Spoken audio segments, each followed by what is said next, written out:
todos e todas. Eu quero dar as boas-vindas. A gente vai fazer aqui um bloco de estudos aqui meio intenso.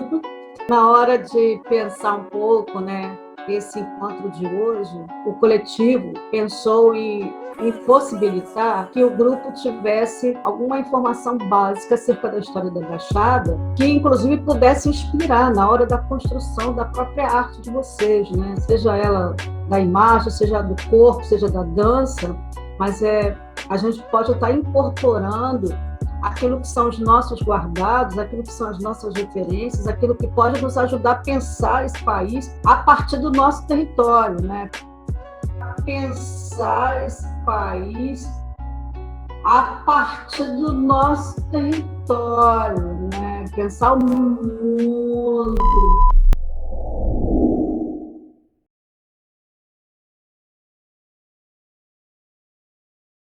Eu sou João Marcos Bigon, eu tenho que falar aquelas coisas, né, de currículo, né, porque vou dar uma aula e estou trabalhando, tenho que falar de currículo, mas só por isso mesmo.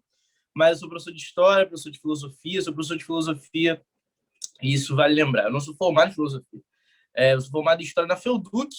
Quem é do São Bento e adjacências aí vai saber do que eu estou falando. Na verdade, quem é de Caxias provavelmente sabe o que eu estou falando. Sou formado em história na FEUDUC. Graças a Deus, com muito orgulho, sou formado em Caxias, não estudei com nenhum playboy. Graças a Deus, não tive nenhuma dor de cabeça de ver meu colega de sala chegar de Havaiana e fazendo cosplay de pobre. Todo mundo era pobre de verdade, graças a Deus. Os professores eram pobres de verdade. Isso é ótimo, né? Isso faz total, quem é universitário sabe que isso faz total diferença. Estudar com pobre e ter professores pobres te ajuda, tu entende até melhor os textos da faculdade. E eu me formei na FEUDUC e eu dou aula de filosofia numa escola de arte na Gamboa. E como vocês aqui, provavelmente, a maior parte de vocês são artistas, talvez seja legal até vocês conhecerem os que têm menos de 21 aí, de repente, se interessem. É espetáculo, que funciona ali do lado da Novo Rio, praticamente. Eu dou aula lá de filosofia. Eu tenho muito orgulho de dar aula lá, porque a SPEC, ela... e Tamara fez no... Tamara, ou eu vou falar que é Tamara. Estudou na SPEC e tenho muito orgulho de dar aula lá na SPEC e tem sido uma experiência incrível. Dou aula lá há 2 anos. Infelizmente, eu comecei lá no passado, a pandemia veio, então eu dei uma aula presencial, mas o nível da galera é absurdo, assim, eu dou aula de filosofia não é ficar, graças a Deus, lá não é ficar citando autor. É doutrinação. Eu estou sendo pago para doutrinar. É maravilha. Eu lembro quando eu estava na entrevista de emprego, o cara me falou isso, o meu coordenador falou isso, eu falei, eu fiquei procurando as câmeras. Eu falei, isso aqui é uma armação, a galera do PSL vai invadir essa sala, vai me prender, porque já começou a ditadura. E não aconteceu isso, entendeu? Ele falou, não, você vai ser pago mesmo para falar de política com eles. Eu falei, não, delícia, né? Nem queria. E aí, enfim, dou aula lá de filosofia, a galera é de periferia, de favela, todo mundo, né? Tem que ser para estudar na SPEC. Eu acho isso incrível, porque eu dou aula em Caxias desde que eu comecei a dar aula. Comecei a dar aula em 2016. Então, eu estou em casa, né? Eu sou de Caxias, eu morei no Parque Lafayette até meus 17 anos, e moro há 10 anos no Jardim Gramacho, no Sarapuí, né? Todo mundo conhece aqui, quem é de Caxias sabe que essa região aqui onde eu moro se chama Sarapuí. E o meu maior medo era de eu parar de dar aula em Caxias, era eu ter que dar aula para boy. É o bonde do Lafayette aí, pesadão. PL, bonde do PL. E aí, meu maior medo era eu sair de Caxias e dar aula para boy, né? E aí eu fui para a SPEC cheio de medo e acabou que eu tô dando aula para galera aqui de favela, de periferia. Então eu tô meio que em casa, assim, né? Muito boa essa experiência. Além disso, eu sou mestre em relações étnico-raciais pelo Cefet. Foi a primeira vez que eu achei que eu sou um péssimo acadêmico, né? Eu tive que aprender na marra, que eu não sei, eu sou indisciplinado. Então, por exemplo, artigo é para entregar dia 17, dia 16, na madrugada do dia 16, dia 17 eu estou fazendo bagulho. Tem que ler 4 textos, eu leio 2 e os outros 3 eu vou lendo no ônibus, né, indo para a prova ou para a faculdade. Então, eu fui para o mestrado com muito medo, né, cara? Só que era um mestrado em questões étnico-raciais. Assim, quem aqui terminou a faculdade e pensa em seguir carreira acadêmica, não pense em nenhum outro lugar. Vai para o Cefet. Não pensa assim. Eu tô sendo bem taxativo mesmo, bem escroto. Não tem democracia para escolher isso, gente. É questão de saúde mental. Se você é preto, se você é de periferia, porque lá, assim, o público é majoritariamente negro, por motivos óbvios, né? Então, eu estudei com 20 pessoas pretas, um branco, um indígena, não, 2 brancos e um indígena. Assim, a maioria são pretos. É a única pós-graduação que inverteu a pirâmide das pós-graduações do país. Eu muito orgulho de dizer isso também.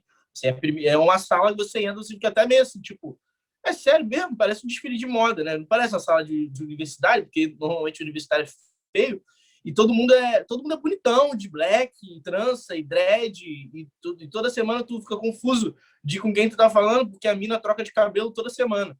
Aí tu fala, pô, mas semana passada eu sentei do lado dessa garota, mas será que é ela mesmo? Porque semana passada ela tava careca, aí hoje ela tá de lace, semana que vem ela tá de dread, e é assim, é incrível porque você está num desfile de moda, só que está aprendendo também. É muito bom.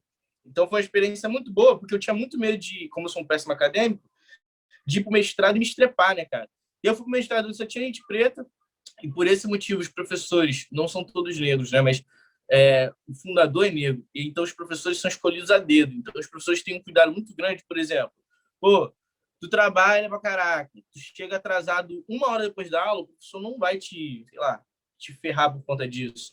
Ah, pô, você não consegue entregar um artigo? Tá bom, então você faz uma outra parada que sirva como a prova dessa disciplina, entendeu?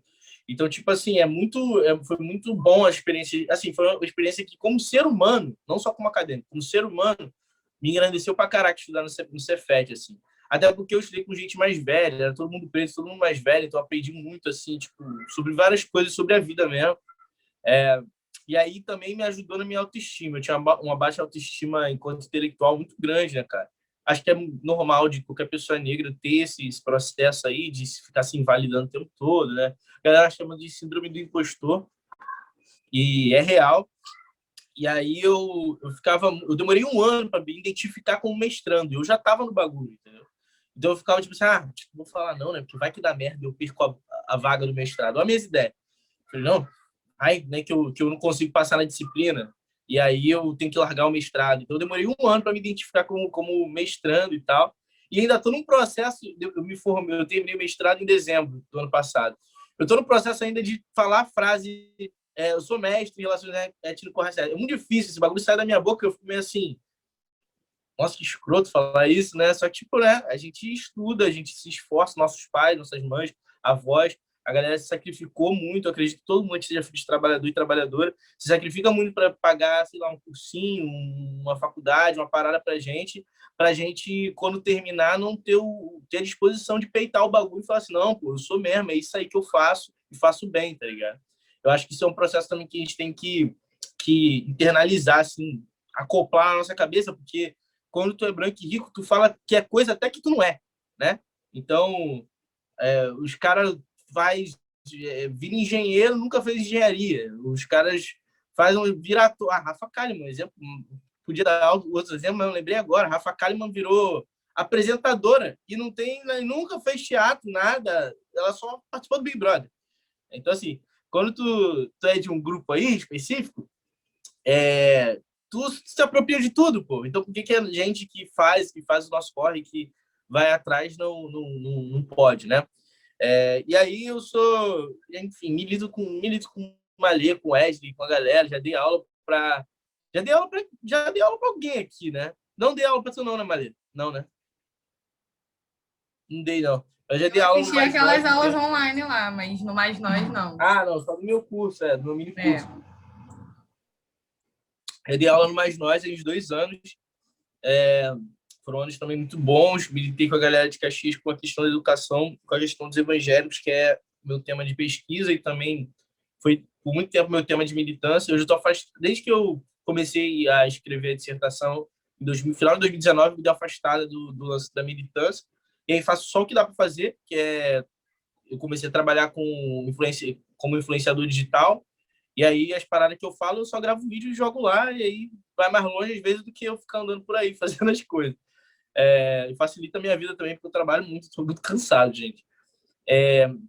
Mas, enfim, fiz bastante coisa em Caxias, trampei com a galera de Jardim Gramacho muito tempo ali na Casa Semente e tal. O trampo que eu fiz com militância envolvia quase sempre questão do povo evangélico, combate ao racismo religioso, diálogo interreligioso e a questão racial. Nos últimos 3, 4 anos foi basicamente isso que eu fiz, assim. E aí aterrissei um pouco o avião, porque ninguém de ferro e a gente tem que ter nossos limites. Eu entendi que meu limite tinha chegado, que eu tinha que desacelerar um pouco para focar em outras paradas. Espero voltar, sim. Estou tentando começar doutorado agora, estou no processo seletivo aí. Se conseguir, eu pretendo, assim, terminar doutorado, largar o bagulho de vida acadêmica, que é chato e cansativo. Embora eu goste muito de ler, de estudar, de falar das paradas, é um saco. E espero voltar para a sala de aula de pré-vestibular social, que é o que eu amo fazer. Mas, enfim, senhoras e senhores, o tema que a Maria me chamou, me fez convite. Eu achei que era para roubada, né? Porque quando a gente anda com essa galera militante, sempre chama a gente para se envolver com o bagulho que a polícia vai tacar gás de pimenta, vai dar porrada. Então eu já fiquei com vários pés atrás, assim, tipo, Maria vai me chamar para uma merda. Mas não era coisa boa, fazer o que eu faço. Inclusive, parabéns a todos vocês e todas que estão num sábado ensolaradíssimo e de repente estava dando para quê? Vai para a praia? Não, porque estamos enclausurados, vocês estão respeitando isso, eu tenho certeza. Para ficar no quintal pegando um sol no bumbum, pegando um solzinho na barriga, entendeu? Tomando aquele banho de caneco gostoso de manhã, ouvindo um som bem alto. Mas se a galera ligar a câmera aí, pode ter certeza que tem umas 3 com rabo. A galera...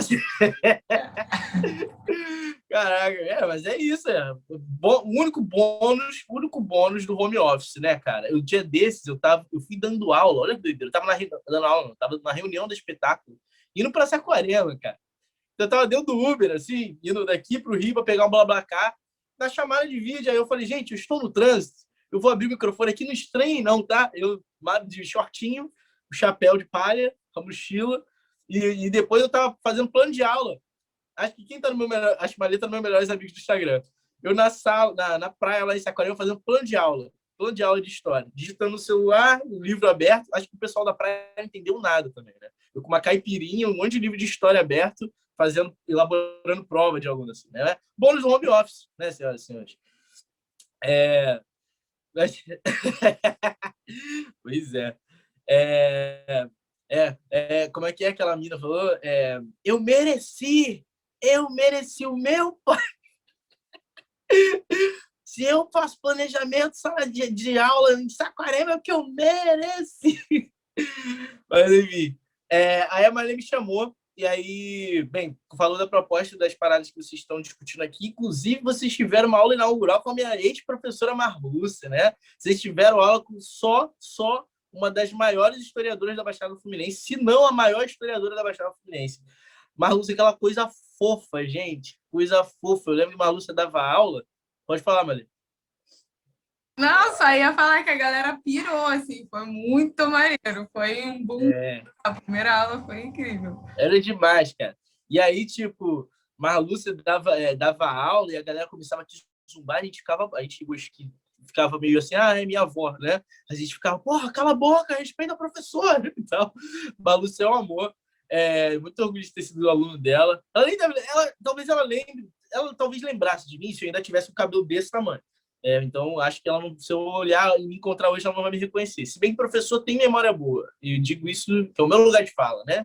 De olhar para a cara da aluno e falar assim, no caixa, estou no shopping, vou no McDonald's, eu olho para a cara do cara que está me atendendo assim, eu conheço. E eu fico assim, conheço da onde, né? Pior é quando é a mina, porque eu fico com medo de parecer que eu tô, sei lá, dando em cima. Eu fico assim. E às vezes é mãe de aluno, olha o problema. Eu fico assim, eu conheço essa mulher. Eu fico olhando, e eu não pode olhar muito, né, cara? Pô, vai que acha que eu sou um doido, né? Mas, enfim. E aí tiveram aula com o Zulu também, né? Tiveram aula com o Zulu. Vocês estão muito... Vocês estão demais, cara. Isso aqui tá melhor que faculdade, inclusive. Muito bom. Tiveram aula, vocês estão tendo aula... A ideia é essa. Faculdade do hip hop. É isso, é a faculdade do hip hop. Faculdade da rua.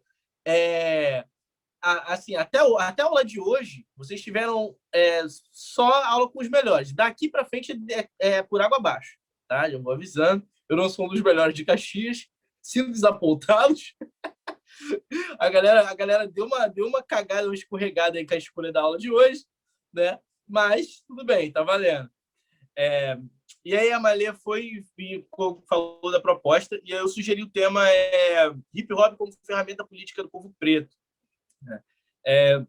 Esse tema é um tema que eu escolhi baseado numa palestra que eu dei, não foi uma palestra, uma participação que eu fiz para o IFIX, para o Instituto de Filosofia e Ciências Sociais da UFRJ, em 2019, para um evento que teve chamado ORI, que era um evento sobre questão racial e tal. Inclusive, eles lançaram a revista, pediram para publicar o artigo ano passado, e eu estava enrolado com dissertação, não enviei, que tinha que ser o resumo dessa minha apresentação, em que eu falava sobre... Eu posso estar enganado, mas eu acho que eu falava sobre masculinidades negras e racionais. E aí vou explicar para vocês, antes de a gente começar o papo real sobre a aula, qual é o meu contato com o rap e o hip-hop, especificamente o rap. Assim. Com a cultura hip-hop de modo geral, mas especificamente o rap. Eu não escuto quase nada. O que eu conheço eu conheço os clássicos. Né? Conheço Tupac, conheço Sabotagem, conheço Jay-Z, conheço Rap Hood, conheço Marcelo D2, conheço Racionais. E ponto. Pô, João, mas caraca, e as outras paradas? Então, eu conheço pouquíssimo do Djonga, conheço pouquíssimo do Baco, toda a galera nova que eu conheço. Ah, sim, Negrali. Negrali tem um papel importante na minha vida, mas isso é coisa para eu contar em off. Em aula não pode. Mas... Como assim, Negrali? Como assim? Tem que contar agora. Não posso Fala, contar. minha mulher... Eu só queria dizer que tá gravando a aula e vai pro YouTube. Então... entendeu? Exatamente, eu não posso falar isso. Mas Negrali tem um papel importantíssimo, assim como o meu contato também com o rap, com o hip-hop, mas isso é coisa para contar depois. De preferência depois da pandemia, numa mesa de bar, depois de eu já estar bem alcoolizado. Mas o meu contato é esse. Assim, de escutar, eu conheço essa galera. A galera nova, eu não tenho contato de escutar. E aí eu vou explicar, eu tenho contato de estudar. Então, meu contato com o hip-hop e com o rap, ele é hoje muito de estudo mesmo. Por quê? Porque quando eu estava no mestrado, eu fiz uma disciplina chamada análise narrativa. E aí, análise de discurso, análise narrativa, umas paradas assim. Então, basicamente, a gente tinha que fazer análises de narrativa como ideia, né? Qual a sua narrativa, qual a minha narrativa, qual a narrativa sobre Caxias, que é a hegemônica, né? Caxias é a cidade do dormitório, Caxias isso, Caxias é aquilo. Qual é a narrativa marginal sobre Caxias? Porra, Caxias é um celeiro de cultura, de produção cultural, de artistas incríveis e tudo mais. Né? Isso é um tipo de narrativa. E narrativa enquanto narrar mesmo. Então, a disciplina envolvia muito isso. Na verdade, a gente tinha como central a linguagem e tudo que compõe a linguagem. Então, a gente fazia análise de vídeo, etc. E aí eu lembro que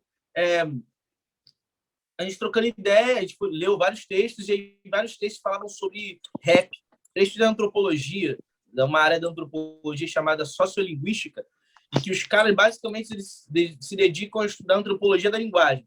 Porra, como assim, cara? Antropologia da linguagem, João.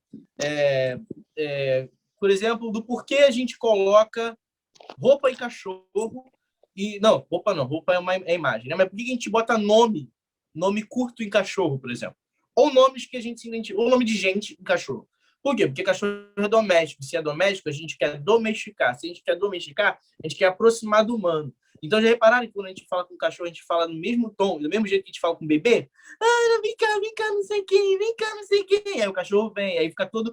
Eu já percebi isso, inclusive, quem não tem filho e tem cachorro ou gato, o mundo, as visitas dos amigos, quando estão na casa, giram em torno de ficar observando o bicho. Que é exatamente a mesma coisa que acontece quando você tem bebê, criança em casa. Tá todo mundo, o que ele vai fazer? O que ele vai fazer? É o cachorro lá fazendo uma merda e poderia ser uma criança. Então, a antropologia da linguagem, basicamente, e isso é um texto do Edmund Leach. Edmundo, só que sem o O, Leach, Leach. Quem gosta de estudar essas paradas da palavra, por exemplo, ele fala um lance de palavrão, que é muito interessante, de que o corpo da pessoa ele expressa o desconforto quando ele fala um palavrão. Só que palavrão é só uma palavra. Palavrão normalmente é só uma palavra que tem a ver com sexo ou com parte da anatomia que são sexuais, só que falados de outra forma. Né? Então, os caras se dedicam a estudar isso. Então, eu li vários textos.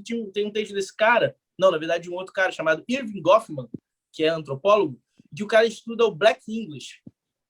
O que é o Black English, para quem não está ligado? Black English é o inglês dos guetos dos Estados Unidos. Só que não é só o inglês do gueto dos Estados Unidos, né? esse cara e outros caras antropólogos, uma galera já chegou à conclusão de que o dialeto, a língua, que isso tem a ver com racionais. Já falei dialeto aqui, quem conhece já vai relacionar com a música, né? Mas o dialeto que os negros nos Estados Unidos falam já é um outro inglês novo. Não é que é uma ramificação do inglês. Tem antropólogos que chegaram e falaram assim, não, os caras criaram uma língua nova. Por quê? Porque os caras do Harlem falam Black English, os caras do Texas, os caras falam um outro Black English, que é os negros que passaram pelo contexto de segregação e que vivem até hoje com os resquícios da segregação. Os caras que cantam rap, que moram, sei lá, em Nova York, falam outro Black English. Tem uma série, inclusive, sobre esse lance do Texas, uma série, não, um filme novo na Netflix chamado Alma de Cowboy. Cara, aquilo ali é muito bom para falar do que a gente vai discutir aqui hoje.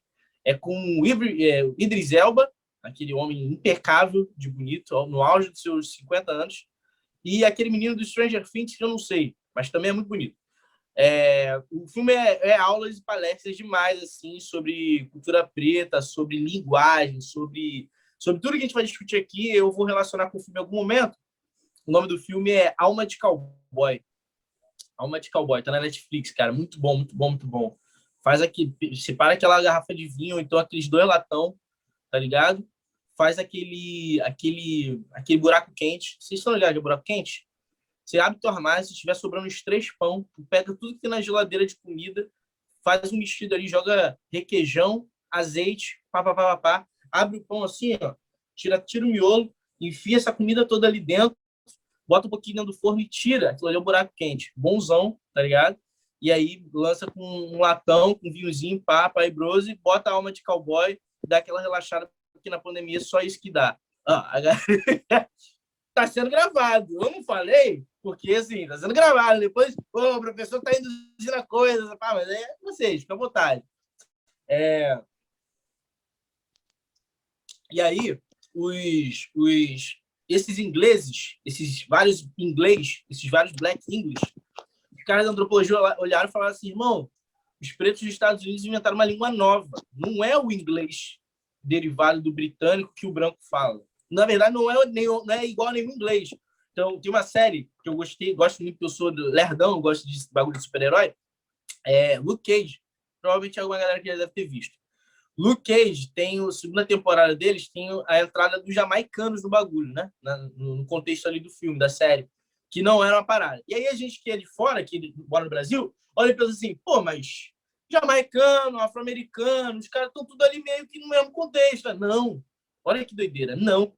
E aí tem várias tretas entre as gangues jamaicanas, entre o gueto jamaicano e o gueto afro-americano. Então os afro-americanos, é até um problema, né? Os afro-americanos, eles acham que eles são os brancos mais negros entre os negros, ou os negros mais brancos entre os negros, tá ligado? Por quê? Porque eles são, tipo assim, eles acham que eles são o supra-sumo da cultura negra no mundo, né? Então eles olham pro jamaicano e falam assim, porra, mas jamaicano é tudo assim, cheio de estereótipo, né? Jamaicano é tudo malandro. Eles olham da mesma forma pra gente, tá? Não se enganem achando que, nossa, Beyoncé realmente é a rainha de todos nós negros e negras, mas não quer dizer que numa mesa de bar Beyoncé seria uma pessoa maravilhosa. E nenhum afro-americano.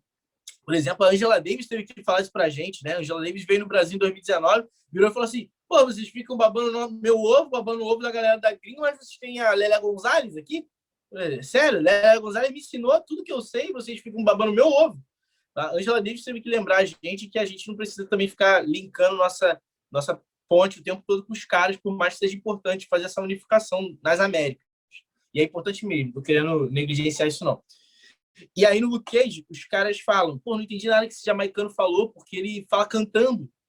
E aí quem já ouviu rap jamaicano, ou trap jamaicano, ou até o reggae jamaicano, eu sou o cara do reggae. Por muito tempo eu fui um cara do reggae. Muito, muito regueiro mesmo. Raizaço, né? Aí eu via reggae assim, para dormir, para acordar, enfim, vocês sabem, para as outras coisas, mas... E aí... O reggae jamaicano, cara, tem uma métrica, tem um ritmo, tem a pausa, é totalmente diferente. O que isso tem a ver com a nossa aula, galera? Linguagem. E a aula é sobre hip hop, o coletivo é sobre hip hop. Linguagem não é só as palavras que você usa, mas como você usa, a intensidade que você usa, o ritmo que você fala. O Francis Fanon, e aí eu sou fanoniano, como a Maria sabe bem, eu sempre falo isso no meu mini curso, eu sou cadelinha de Francis Fanon, né? Francis Fanon, o cara que escreveu esse livro aqui, que é a Bíblia do Movimento Negro no Mundo Inteiro, ou deveria ser, né? Pele Negra, Máscaras Brancas. Francis Fanon, para quem não conhece, é um psiquiatra marxista, filósofo. Obrigado, some das joias. Se meter a tatuagem na cara, já dá para comprar uma pistola de plástico e fazer um trap. Mas o Francis Fanon, ele é um filósofo e psiquiatra marxista da Martinica. A Martinica é uma ilha que foi colonizada, uma região que foi colonizada pela França, né? E ele escreveu basicamente sobre os danos que o racismo e o colonialismo fazem na mente do negro, assim, dos negros, né? No mundo inteiro. Então, ele faz análises muito boas sobre o dano mental, o problema que gera no psicológico, no corpo. Ele foi numa análise muito mais profunda do que outros caras faziam, que outros caras faziam uma análise meio geral, assim, tipo, a violência, negros morrem, polícia mata, ponto.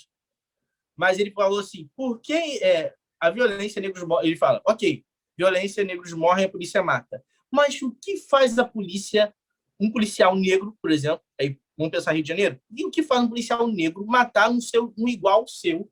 O que faz, o que convence ele, dentro do cérebro dele, a fazer isso? O que leva ele a olhar para um cara que morou no bairro dele, que é idêntico a ele fisicamente, e ele dá um tiro, e negligenciar a humanidade, ele vai nesse campo. E aí o Fanon trabalha num lance que é importante para o nosso papo de hoje, que é a linguagem. Ele vira e fala assim, assumir a linguagem é assumir uma cultura, é assumir uma civilização. Então, quando você assume a linguagem do outro, você assume a civilização do outro, você assume a cultura do outro. O que isso tem a ver? Tem a ver que, antes da gente falar de qual a importância do hip-hop e do rap, né, para o povo preto, e aí vou explicar como eu cheguei nisso, a gente tem que entender a pré-história da linguagem negra. Como assim? Quando eu fui fazer esse estudo no mestrado de análise narrativa, e eu li esses textos sobre o Black English, eu parei para perceber que, de fato, o palco onde rola o show de rap, ou o palco onde pessoas negras estão ali performando, é o único lugar onde as pessoas negras performam uma linguagem única e própria, onde elas podem dizer coisas que elas não poderiam dizer fora dali. Vou dar 2 exemplos que eu sempre uso e que eu usei muitas vezes quando eu falava de masculinidades negras, que é um assunto que eu não falo mais. O púlpito de uma igreja e o palco de um grupo de rap são os únicos lugares onde homens negros falam de tristeza, falam das suas mães, falam de ter perdido o pai ou de não ter pai, falam das suas alegrias, falam da alegria de ter filho ou de ter filha e da proteção que eles querem oferecer para a família ou, enfim, para quem ou para si mesmos, né? Então, vou dar 2 exemplos. Eu durmo pronto para a guerra e eu não era assim, eu tenho ódio, sei que é mal para mim. Isso é um trecho de uma música em que o cara confessa que ele está com um problema mental, emocional. Eu durmo pronto para a guerra e eu não era assim. O cara não encontra paz, ele dorme preparado para um problema, né? Eu tenho ódio e sei que é mal para mim. O que é isso? Ter ódio e saber que é mal é entender um problema mental, um problema psicológico, né? Se fosse hoje em dia, a galera já ia meter tipo assim, qual é, mano, bravo? Vai procurar uma terapia aí, cara. Toma esse drive aqui com o número de psicólogos pretos e pretas do Rio de Janeiro aí para você, né? Se fosse hoje em dia, a galera ia meter essa, qual é? A galera tá achando que o Mano Brown tá meio perturbado. Mas e é isso no palco. E aí, quando você vai para um púlpito de uma igreja, aí tô falando isso porque é o meu lugar, né? Pode ser talvez outras religiões. Você vê homens negros, né? Não precisa ir no púlpito da igreja. Vai no calçadão de Caxias, você vai ver o cara falando a vera sobre a vida dele. Que eu fui preso, que eu era drogado, e minha vida era merda. E ele vai contando coisas particulares dele, que talvez ele não fosse te contar fora daquele contexto, não. Que são coisas muito particulares. Então, ele solta aquilo ali num púlpito de uma igreja, num palco, cantando rap, que só esse contexto da performance e da narrativa e da métrica, e percebam, os crentes têm métrica. Se você entra no trem para ir do Gramacho para Central, você vai saber rapidinho quem é o vendedor que é crente. E eu não estou nem falando porque ele está usando chinelo e calça, não. Um calor de 40 graus, não. Eu estou falando que o cara vai te vender bala assim, aqui tem bala. Aqui tem uma bala boa, aqui tem uma bala gostosa, uma bala saborosa. Desse jeito, como se ele estivesse pregando. Então, tem uma métrica, tem um ritmo, tem uma pausa, tem uma parada ali na narrativa que só a galera negra e a galera da periferia, e aí eu vou englobar isso e falar dos marginais, tá? Ou povo marginalizado, ou os colonizados. Vou falar que os colonizados, que é o termo que eu gosto, né? Só que sofre com uma linguagem que é uma linguagem da outra cultura que sabe usar. Por quê? Porque é tipo um código, tá ligado? Não é tipo, é um código. E aí, quando eu estava fazendo essa disciplina, pai, eu vi que os caras tinham Black English, não sei o que, eu comecei a estudar, eu comecei a rever, eu voltei a ouvir Racionais. Eu fui ouvindo álbum por álbum, até que eu cheguei nessa obra de arte aqui que virou livro. Isso aqui, com certeza todo mundo já ouviu, se você não ouviu, você está com algum problema na sua vida. Isso aqui, esse álbum aqui, esse disco, da capa até a última música, ele é um raio-x da sociedade brasileira. Ele é um CD sobre sociologia do Brasil. Eu não li livro, vou falar realzaça para vocês. Eu falo sem medo de errar. Falo totalmente sem medo de errar. Eu não li um livro, nem de autores brancos, nem de autores pretos, que desse conta da realidade brasileira como Sobrevivendo no Inferno deu.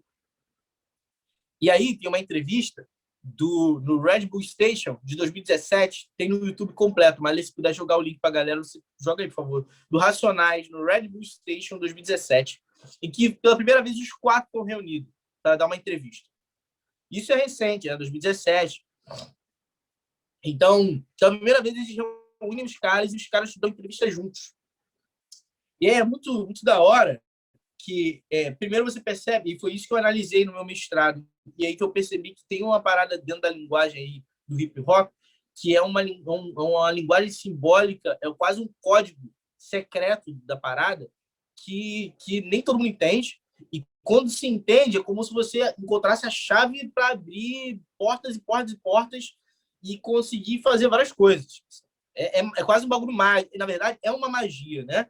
Os africanos usavam a linguagem como magia, o encanto como feitiço. E os caras do rap e a galera do hip hop, caras, quando eu falo mulheres, homens, enfim, comunidade LGBT do rap e do hip hop, entenderam que isso é feitiço, tá ligado? E eles usam a linguagem como feitiço, porque o bagulho vai desencadeando uma série de coisas, né? E aí, nessa entrevista, cara, primeiro eles compartilham a memória. Então, o cara que está entrevistando, ele fala assim, pô, aconteceu coisa tal, que pegaram um moleque morto, botaram no palco de vocês. E eles começam a falar assim. Aí é muito engraçado, porque eu comecei a entender as músicas quando eu vi a entrevista. Então, assim, o Brown é um cara muito duro, né? Na verdade, o personagem que ele criou do que é o Mano Brown, ele mesmo fala isso, né? O personagem que ele criou, que o Mano Brown do Racionais é um e do Bug Night é outro, né? Mas o Mano Brown do Racionais, ele falou, criei um personagem aqui porque era necessário. Tem uma entrevista do Le Monde, pro Le Monde Diplomatique, de 2017 também, Mano Brown, Sobrevivente do Inferno. É uma entrevista incrível, genial, em que ele fala disso também.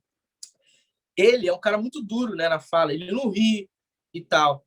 Então, as memórias que ele tem da época dos discos são só bagulho pesado. E aí tá diretamente ligado com as músicas que ele canta. O Ed Rock, que também é um dos outros vocalistas, e aí, para quem não tá ligado, né, era o Ed Rock, o KLJ, e era o Brown e o Blue.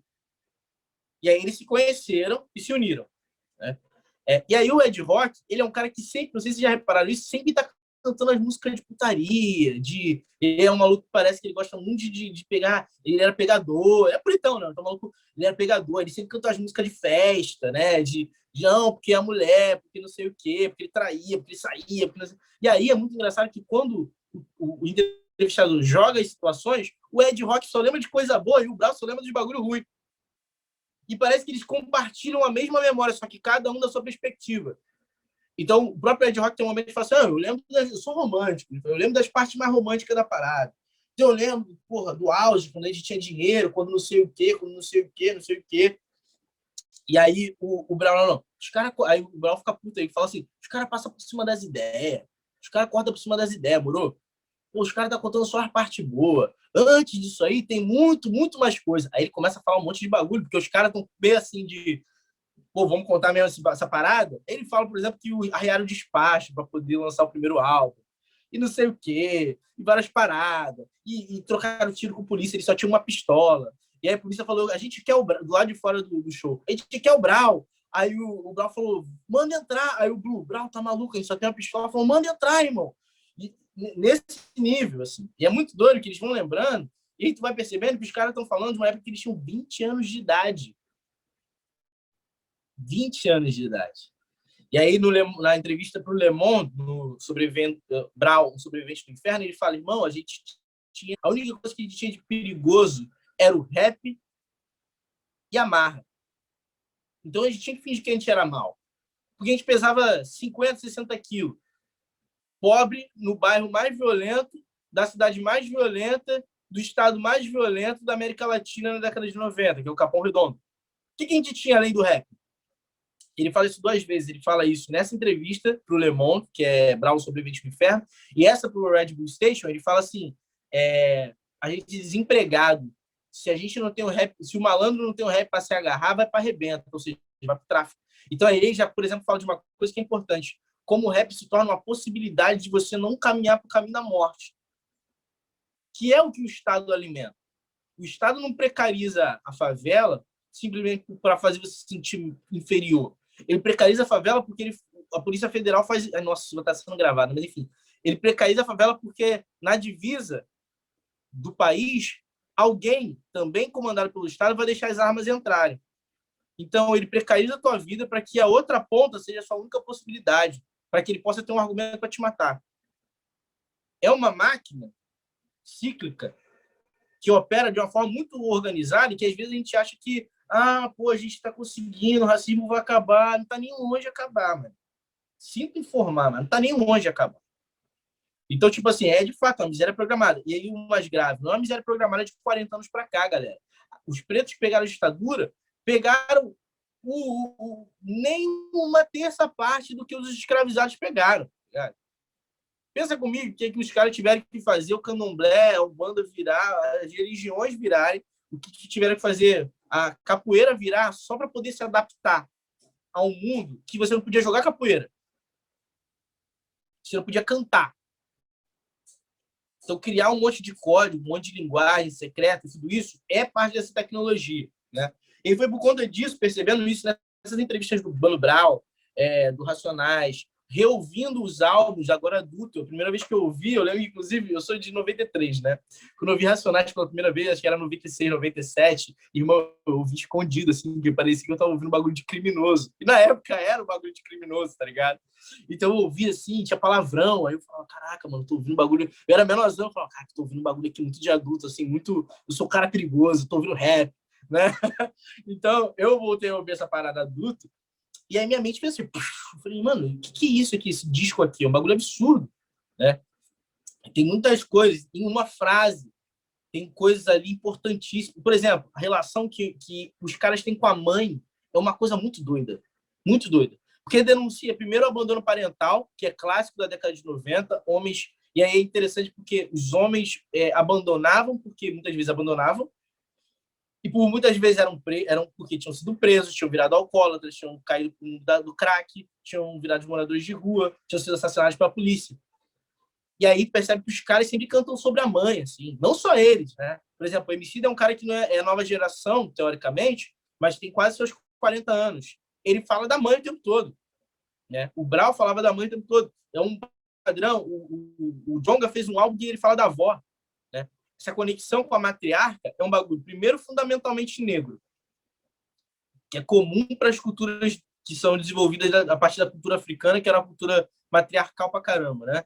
Mas muito também de um dado histórico do Brasil, assim, tipo, matar os homens negros da década de 80, do final da ditadura, até o começo ali da redemocratização, Fernando Henrique Cardoso, até o Fernando Henrique Cardoso, matava preto assim. É como a gente sabe que acontece, mas hoje a gente por saber que acontece, a gente consegue ver talvez bem menos do que a galera lá atrás via.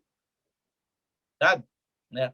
Os códigos de preparação, tipo, sai com identidade, sai com carteira de trabalho, não sai com roupa tal, não é um bagulho novo, né? É um preparo de guerra. É um preparo de guerra. É uma regra para você viver num mundo de guerra, né? E aí, enfim, estudando isso, eu caí numa questão da pré-história da linguagem do hip-hop e do rap, que foi quando eu observei que essa linguagem ela não foi criada no rap e não foi criada no hip-hop. Ela foi criada quando os primeiros africanos chegam nas Américas. E aí, por quê? Fazer um remake aqui, que é meu trabalho como historiador. É uma parte meio chata, mas eu vou tentar ser o mais divertido possível para contar essas coisas. Mas eu não garanto. Bem, cara, a gente tem um mundo escrito, né? O mundo ocidental é um mundo da escrita. Contrato, que é o que legitima que você fechou um negócio com alguém, não é da boca para fora. Né? Aliás, ninguém acredita em nada da boca para fora. A palavra foi banalizada hoje em dia, né? Então, tudo é escrito. Então, contratos são escritos, leis são escritas, a Constituição é escrita, uma prova que legitima o seu conhecimento na universidade, na faculdade, ela é escrita. A oralidade foi assassinada.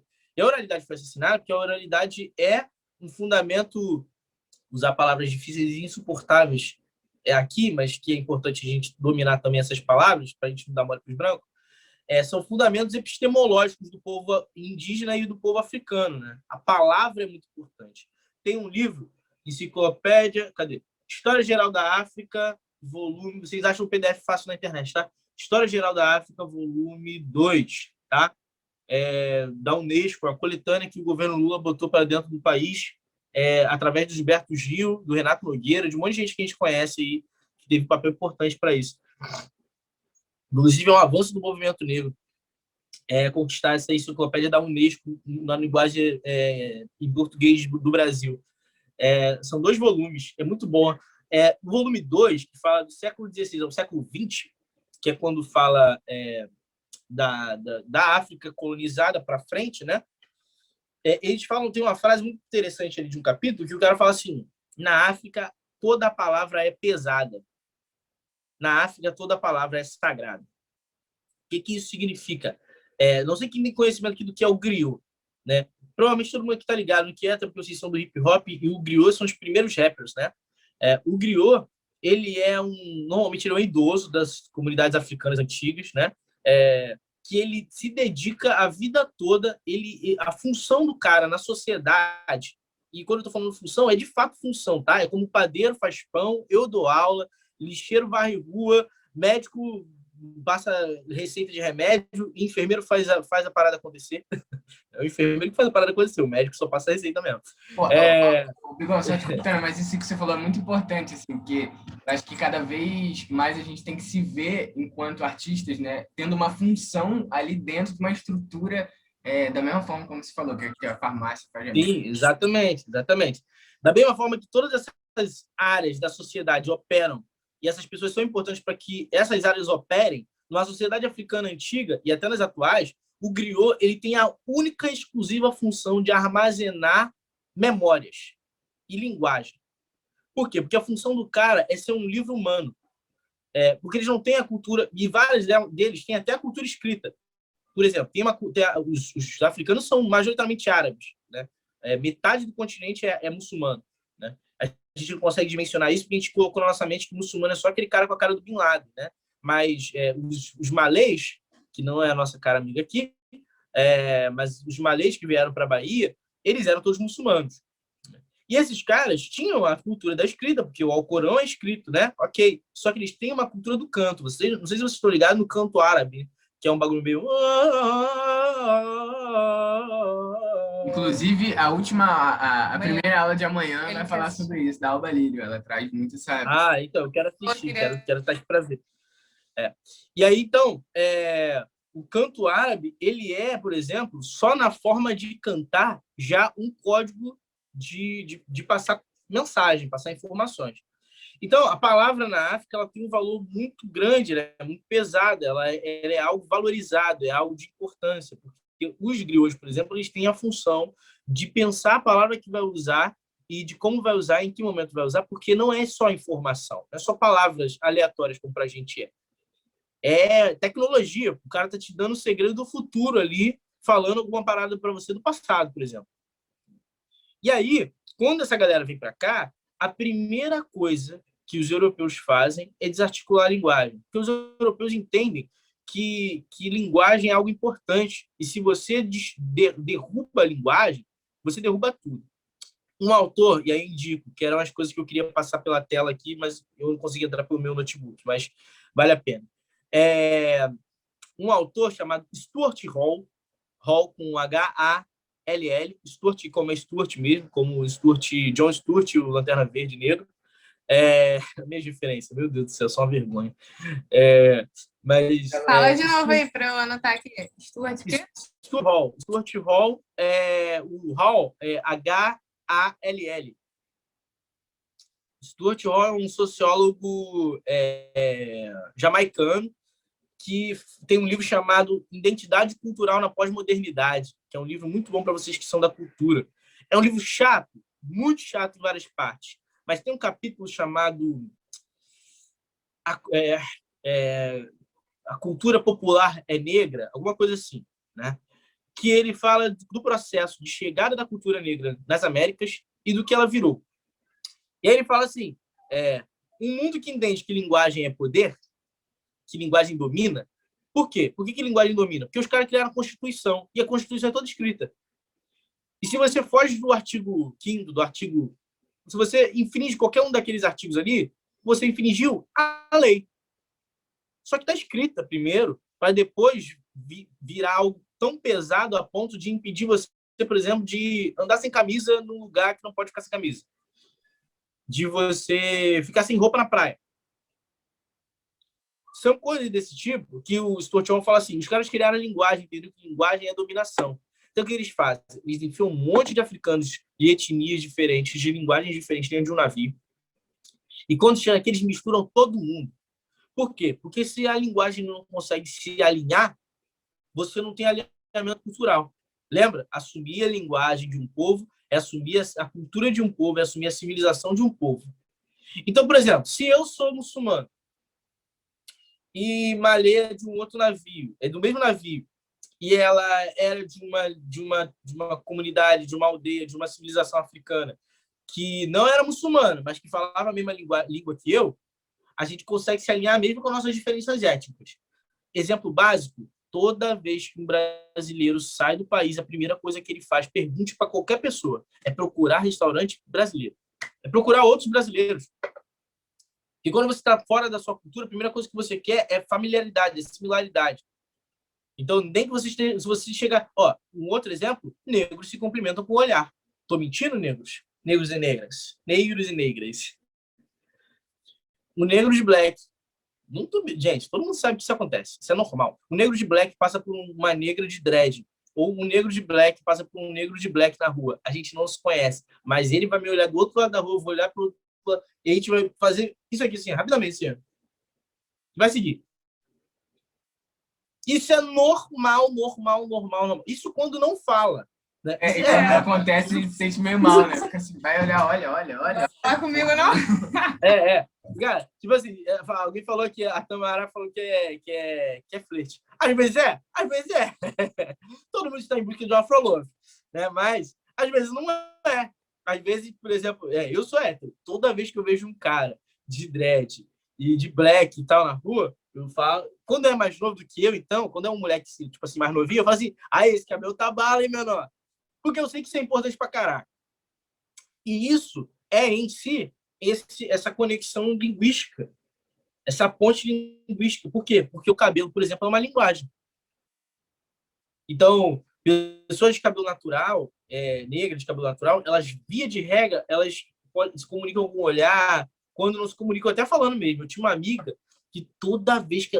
morria de vergonha, inclusive, toda vez que ela passava na rua por alguma mina preta, careca, ou de black, ou coisa, ela falava assim, tá lindo teu cabelo, hein? Você tá linda, você é linda demais. Eu falei, cara, calma, segura a onda, o pessoal vai se assustar.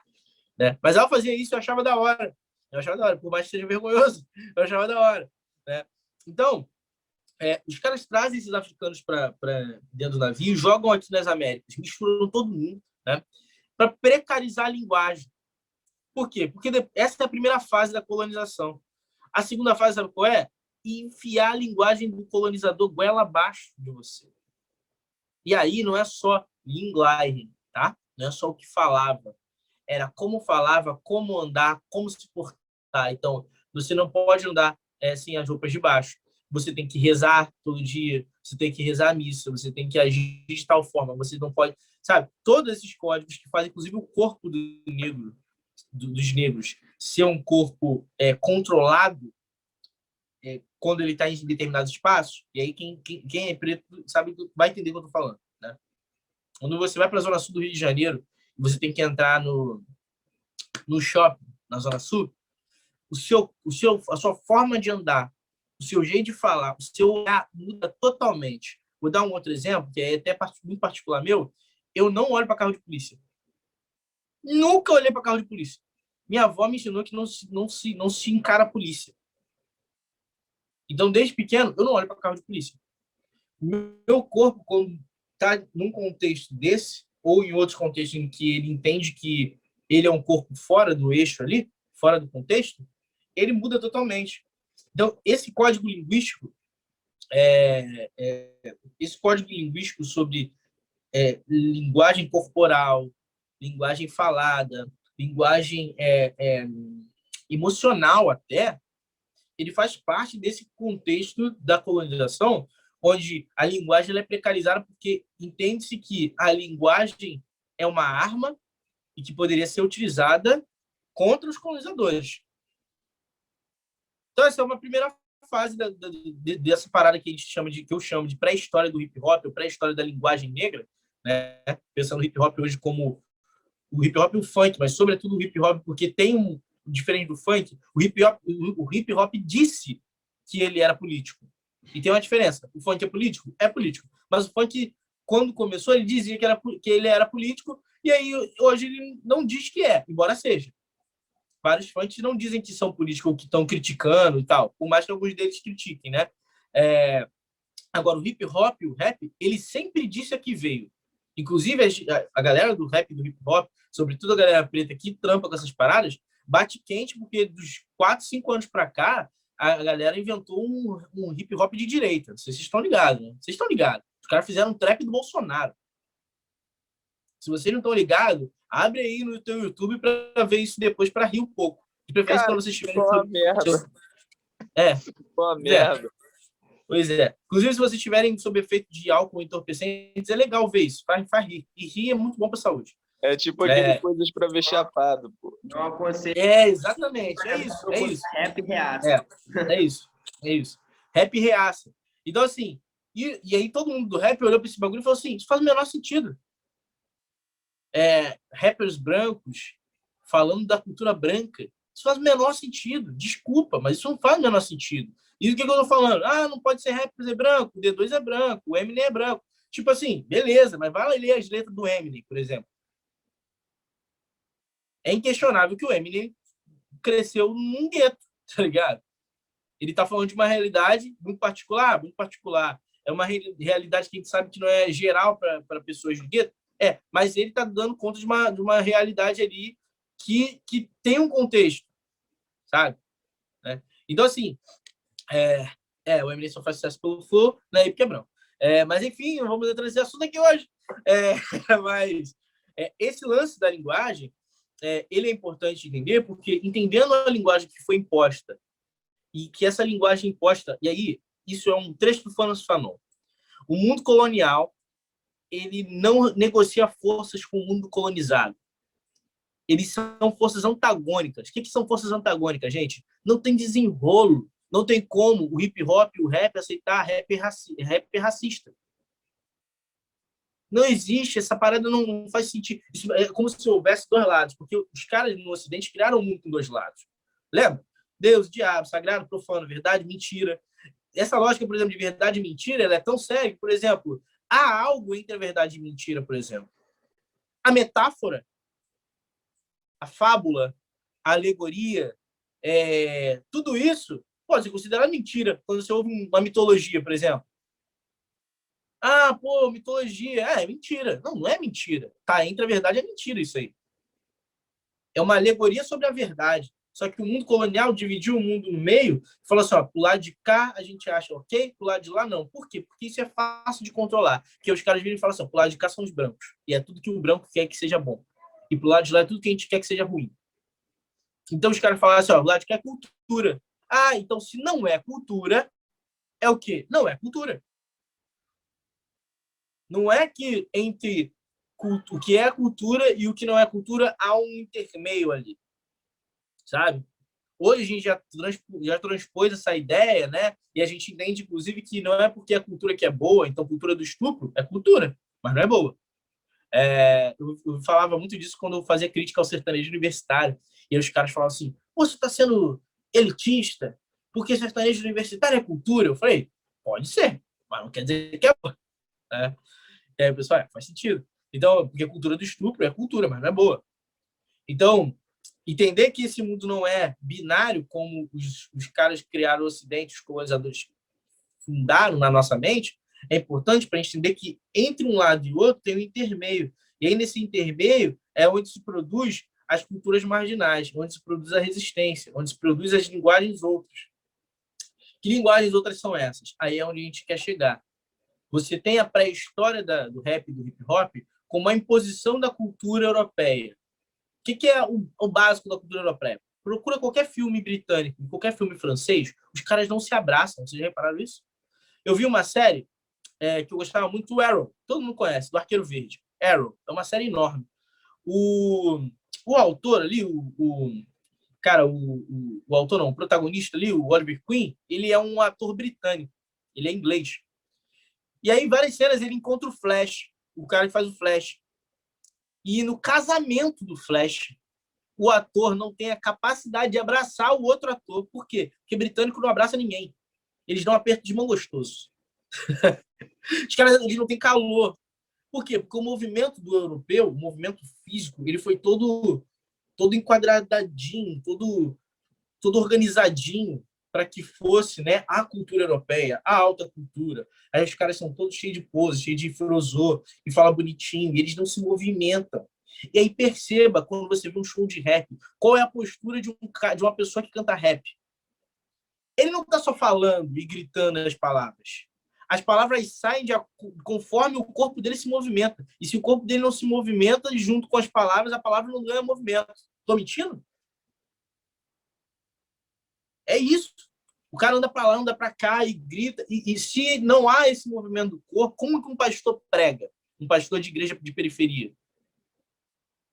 Mexe o corpo e bate no púlpito e grita e cospe e tira um paninho, seca a testa, seca o microfone, seca a boca. E é suor, e é movimento. Como funciona o culto num terreiro? Movimento. Então, o que eu estou querendo dizer? Há essa imposição de uma cultura que enclausura o corpo, porque o corpo, para a cultura europeia, que é derivada da cultura católica, o corpo é mal, né? O bom é o espírito, as coisas do céu, da luz, e blá, blá, blá, aquela lenga-lenga toda, aquela parada toda. E aí os caras viram e falam assim, pô, mas tem uma parada aqui que não é só ficar preso em palavras e linguagem, e linguagem corporal. Existe uma linguagem que dá para ser desenvolvida aqui. E aí começa a pré-história da cultura do hip-hop e do rap, que esse livro aqui, que é um livrão, e eu nem sei se encontra fácil, acho que não encontra fácil. Esse livro aqui, chamado A Terra Prometida, O Mundo que os Escravos Criaram, é de um autor branco, um autor marxista branco. Mas esse cara, ele ia estudar sobre os fazendeiros das plantations nos Estados Unidos. Os fazendeiros, os donos de escravos. E ele falou, e ele percebeu que não dá para você entender nada sobre como funcionava uma fazenda e nem como funcionava o mundo da escravidão se você não entende como o escravizado pensava. Ele fala, cara, eu vou estudar esse bagulho. E aí o livro começa... Cadê? O livro começa com um hino. Roll, Jordan, roll. Roll, Jordan, roll. Roll, Jordan, roll.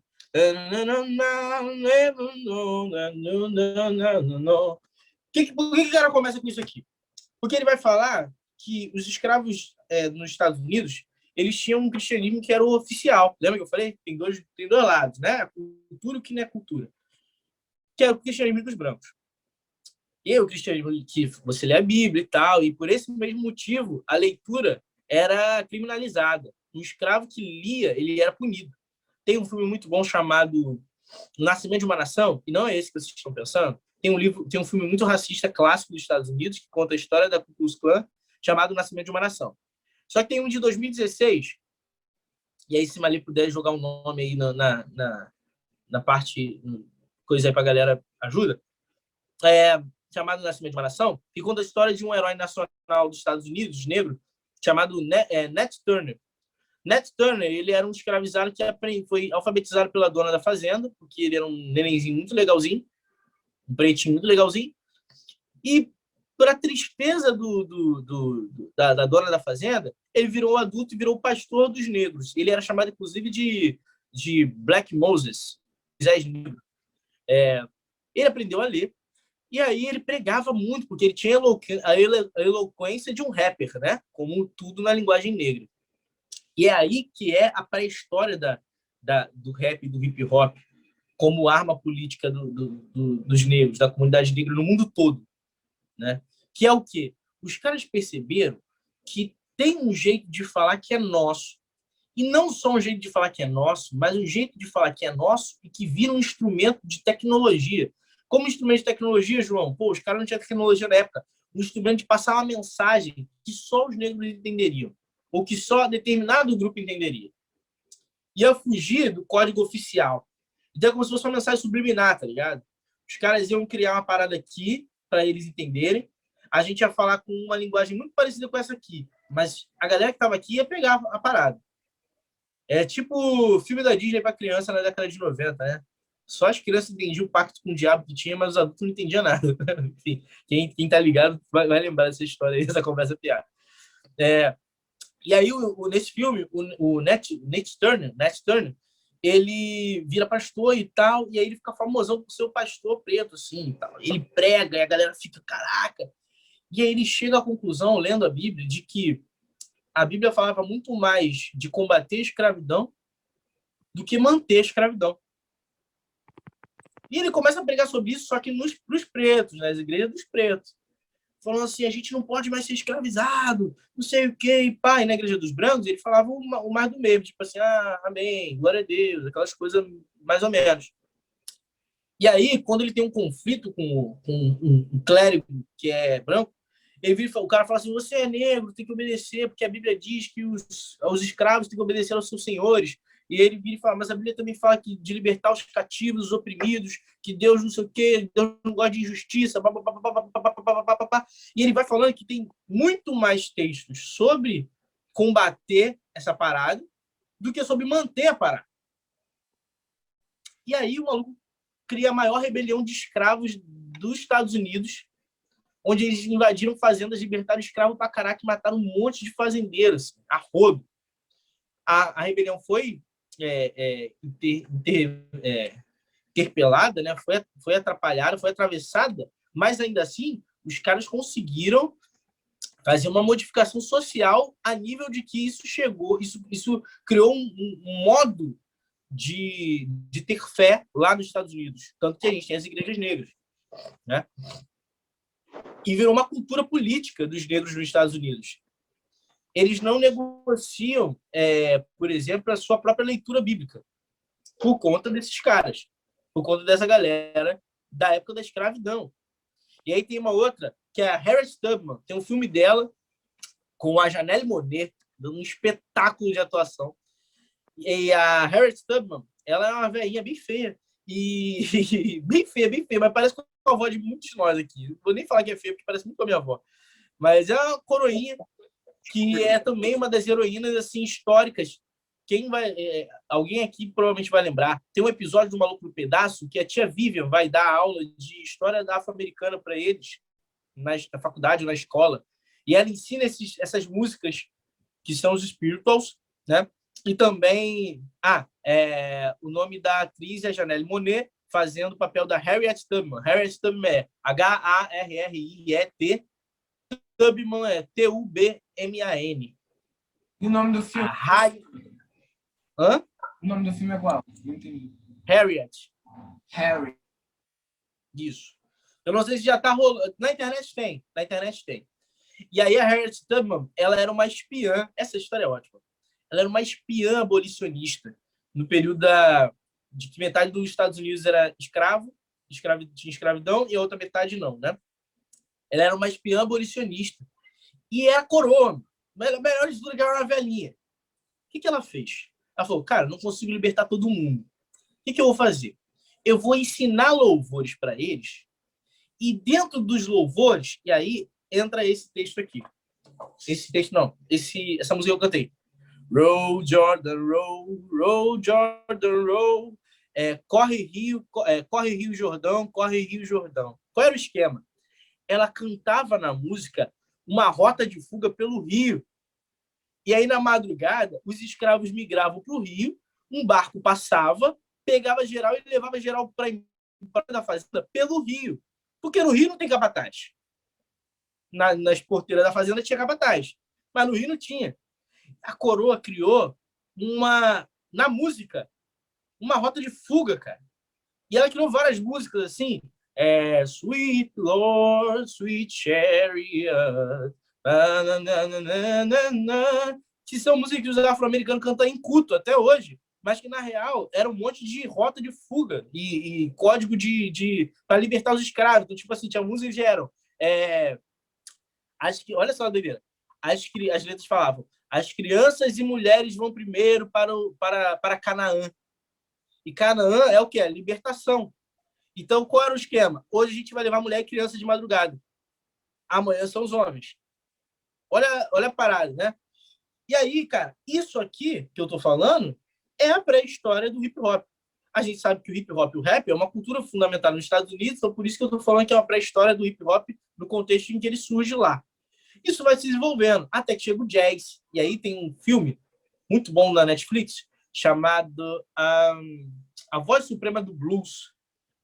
O filme é incrível, que é com a Viola Davis e com o Chadwick Boseman, o falecido Pantera Negra. E, assim, aqui eu não preciso falar, né, que é um absurdo de atuação, né? Mas fala Bilão, fala do contexto histórico do filme aí, porque eu estava discutindo antes de ontem, justamente sobre isso, porque tem gente odiando o filme porque não tá muito apegado às personagens ali, não ao contexto de tudo que está acontecendo. E aí não entende as paradas. Explicar aquele contexto. Aquele filme ali, ele é uma peça. Ele não é um filme. Ele não era para ser um filme. Então, quem assistir vai achar estranho, porque parece que ele não tem ritmo, que ele é um filme meio sem começo e fim, meio fora do linear, né? Mas ele é uma peça sobre a cultura clássica dos negros no contexto do jazz e da segregação. Então, eles estão vivendo ali o contexto da segregação. Eles são cantores de jazz. Vocês vão perceber que o começo ali é um clube de jazz só de preto. E o jazz era a arma principal dos negros. Além de fazer dinheiro, e aí lembra aí do Baco, né? O primeiro ritmo a fazer pretos ricos. Ele fala do blues, mas o jazz e o blues são irmãos, né? Na verdade, o jazz é um derivado do blues.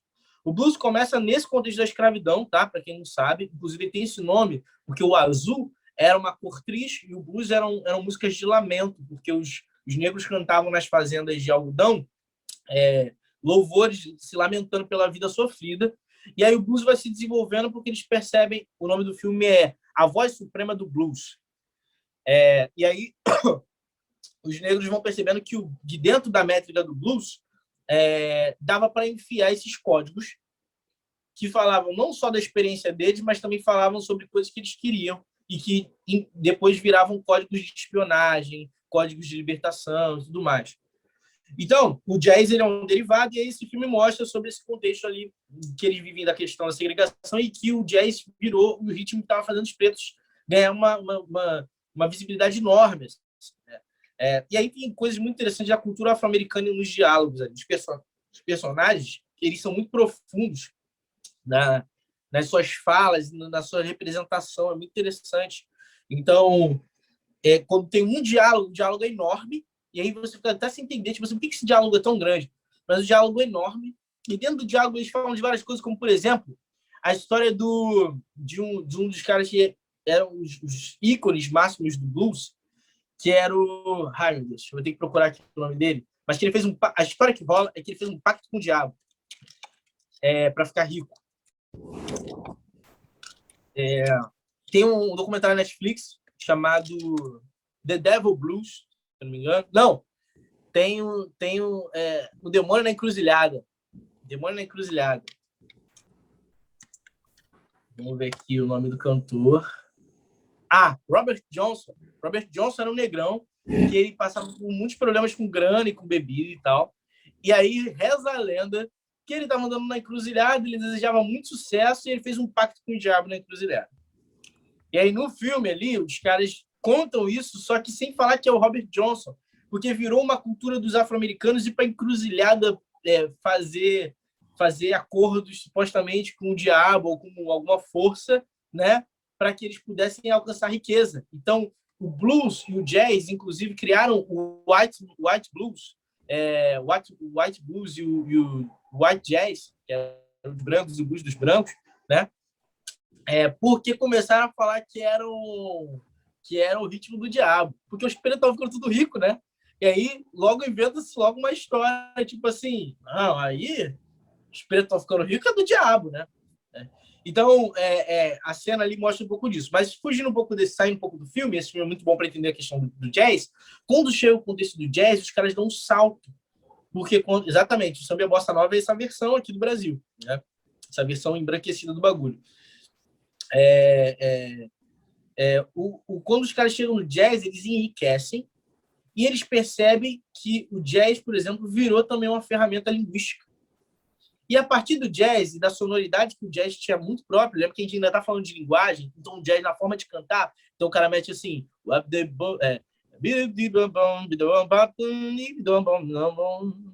isso aqui, a gente acha que o Ed Mota é maluco, isso aqui é uma linguagem negra, é um código, porque isso virou só cantar.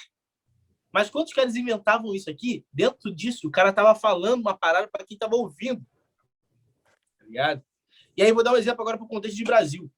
Na roda de jongo, quando tá rolando a roda de jongo, e quem já foi no jongo tá ligado, você tem uma série de coisas sendo faladas ali que quem não tá ligado no jongo, quem não tá ligado na linguagem do candomblé, da linguagem da macumba, da linguagem da cultura negra, fica perdido.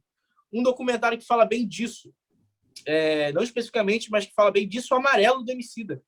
Amarelo do Emicida, de longe, é a parada mais bem elaborada para falar sobre a linguagem negra nas Américas, especificamente no Brasil. De longe, a parada mais bem elaborada que já fizeram recentemente. Por quê? Porque ele conta como a história da cultura popular, da cultura negra e do combate ao racismo estão alinhados. Então, os sambistas, eles criavam dentro da letra ali uma série de paradas. Então, por exemplo, vamos falar aqui de Bezerra da Silva. Meu vizinho jogou uma semente no meu quintal. O cara está contando uma história para falar sobre o que o Marcelo D2 mais para frente vai cantar no Planet Ramp, que é sobre a crítica sobre a questão da maconha. Então, depois ele fala sobre o homem de farda. O Bezerra da Silva fala muito mal de polícia, né? Muito engraçado.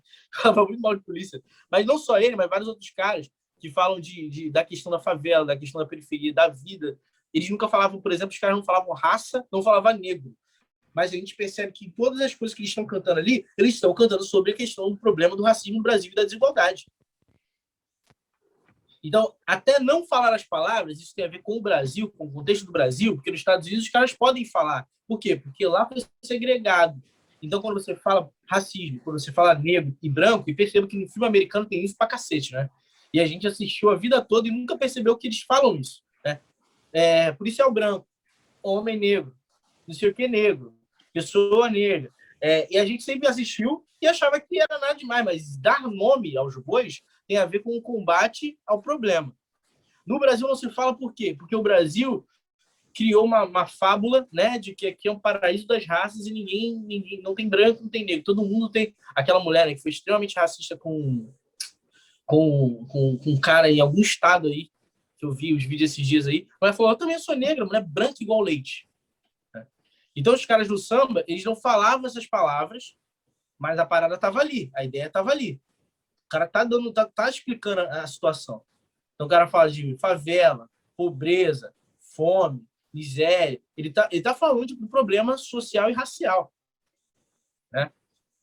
E aí, seguindo, que a gente já está se aproximando do rap e do hip hop, a gente chega na década de 80, né, quando os movimentos do cinema negro nos Estados Unidos e os movimentos da música negra já estão bem estruturados, já são adultos, já não é mais um processo de construção da parada, você já tem o enriquecimento. O Tupac é o maior exemplo disso. O Tupac era ator, compositor, diretor, rapper, líder de gangue. O Tupac era tudo. E aí o Tupac era tudo porque na década de 80 a cultura negra nos Estados Unidos ela já está estruturada, ela já está organizada, ela já está num momento maduro ali da sua organização. E aí você tem a fundamentação do cinema negro, você tem todas essas paradas se estruturando. E aí vai seguindo, chega no Brasil, temos as primeiras levas dos rappers, e aí aqui o esquema era diferente, né? Porque aqui você não pode falar algumas coisas. E aí você tem no rap, e aí a questão... Vou para Racionais, que é a minha praia, tá, gente? Vocês podem, quando... não sei... Falta meia hora, é isso mesmo? Nossa, eu falei muito, cara. Valeu, falta meia hora. Tá, então eu já vou finalizar para a gente trocar ideia. Mas vocês podem pontuar outros nomes aqui, com certeza. Eu não manjo tanto do rap atualmente. Mas o Racionais, primeiro, colocou no título, no nome da banda, um código, uma mensagem subliminar já. Por quê? Porque homem negro não racionaliza, né? Homem negro é violento, homem negro bota medo, homem negro é bruto. Aí os caras metem o nome do disco Racionais. Por quê? Por conta do Tim Maia, e isso é uma referência à ancestralidade, né? O Tim Maia é e aí eles entenderam isso, e mesmo que eles não digam, isso está dado, né? O Tim Maia é um ancestral musical, de memória, de pensamento, de reflexão sobre amor, sobre a vida, sobre pobreza, sobre sentimento, para os caras Racionais, né? E não só por conta disso, mas porque o Tim Maia gravou um disco chamado Racional, em que o Tim Maia fala sobre várias coisas complexas dentro daquele disco. E Racionais vai lá, pega o nome e, pum, bota o nome do grupo de Racionais.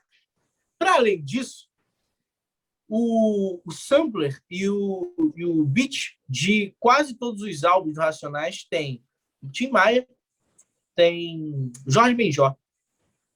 Então, Um Homem na Estrada. Aí quando para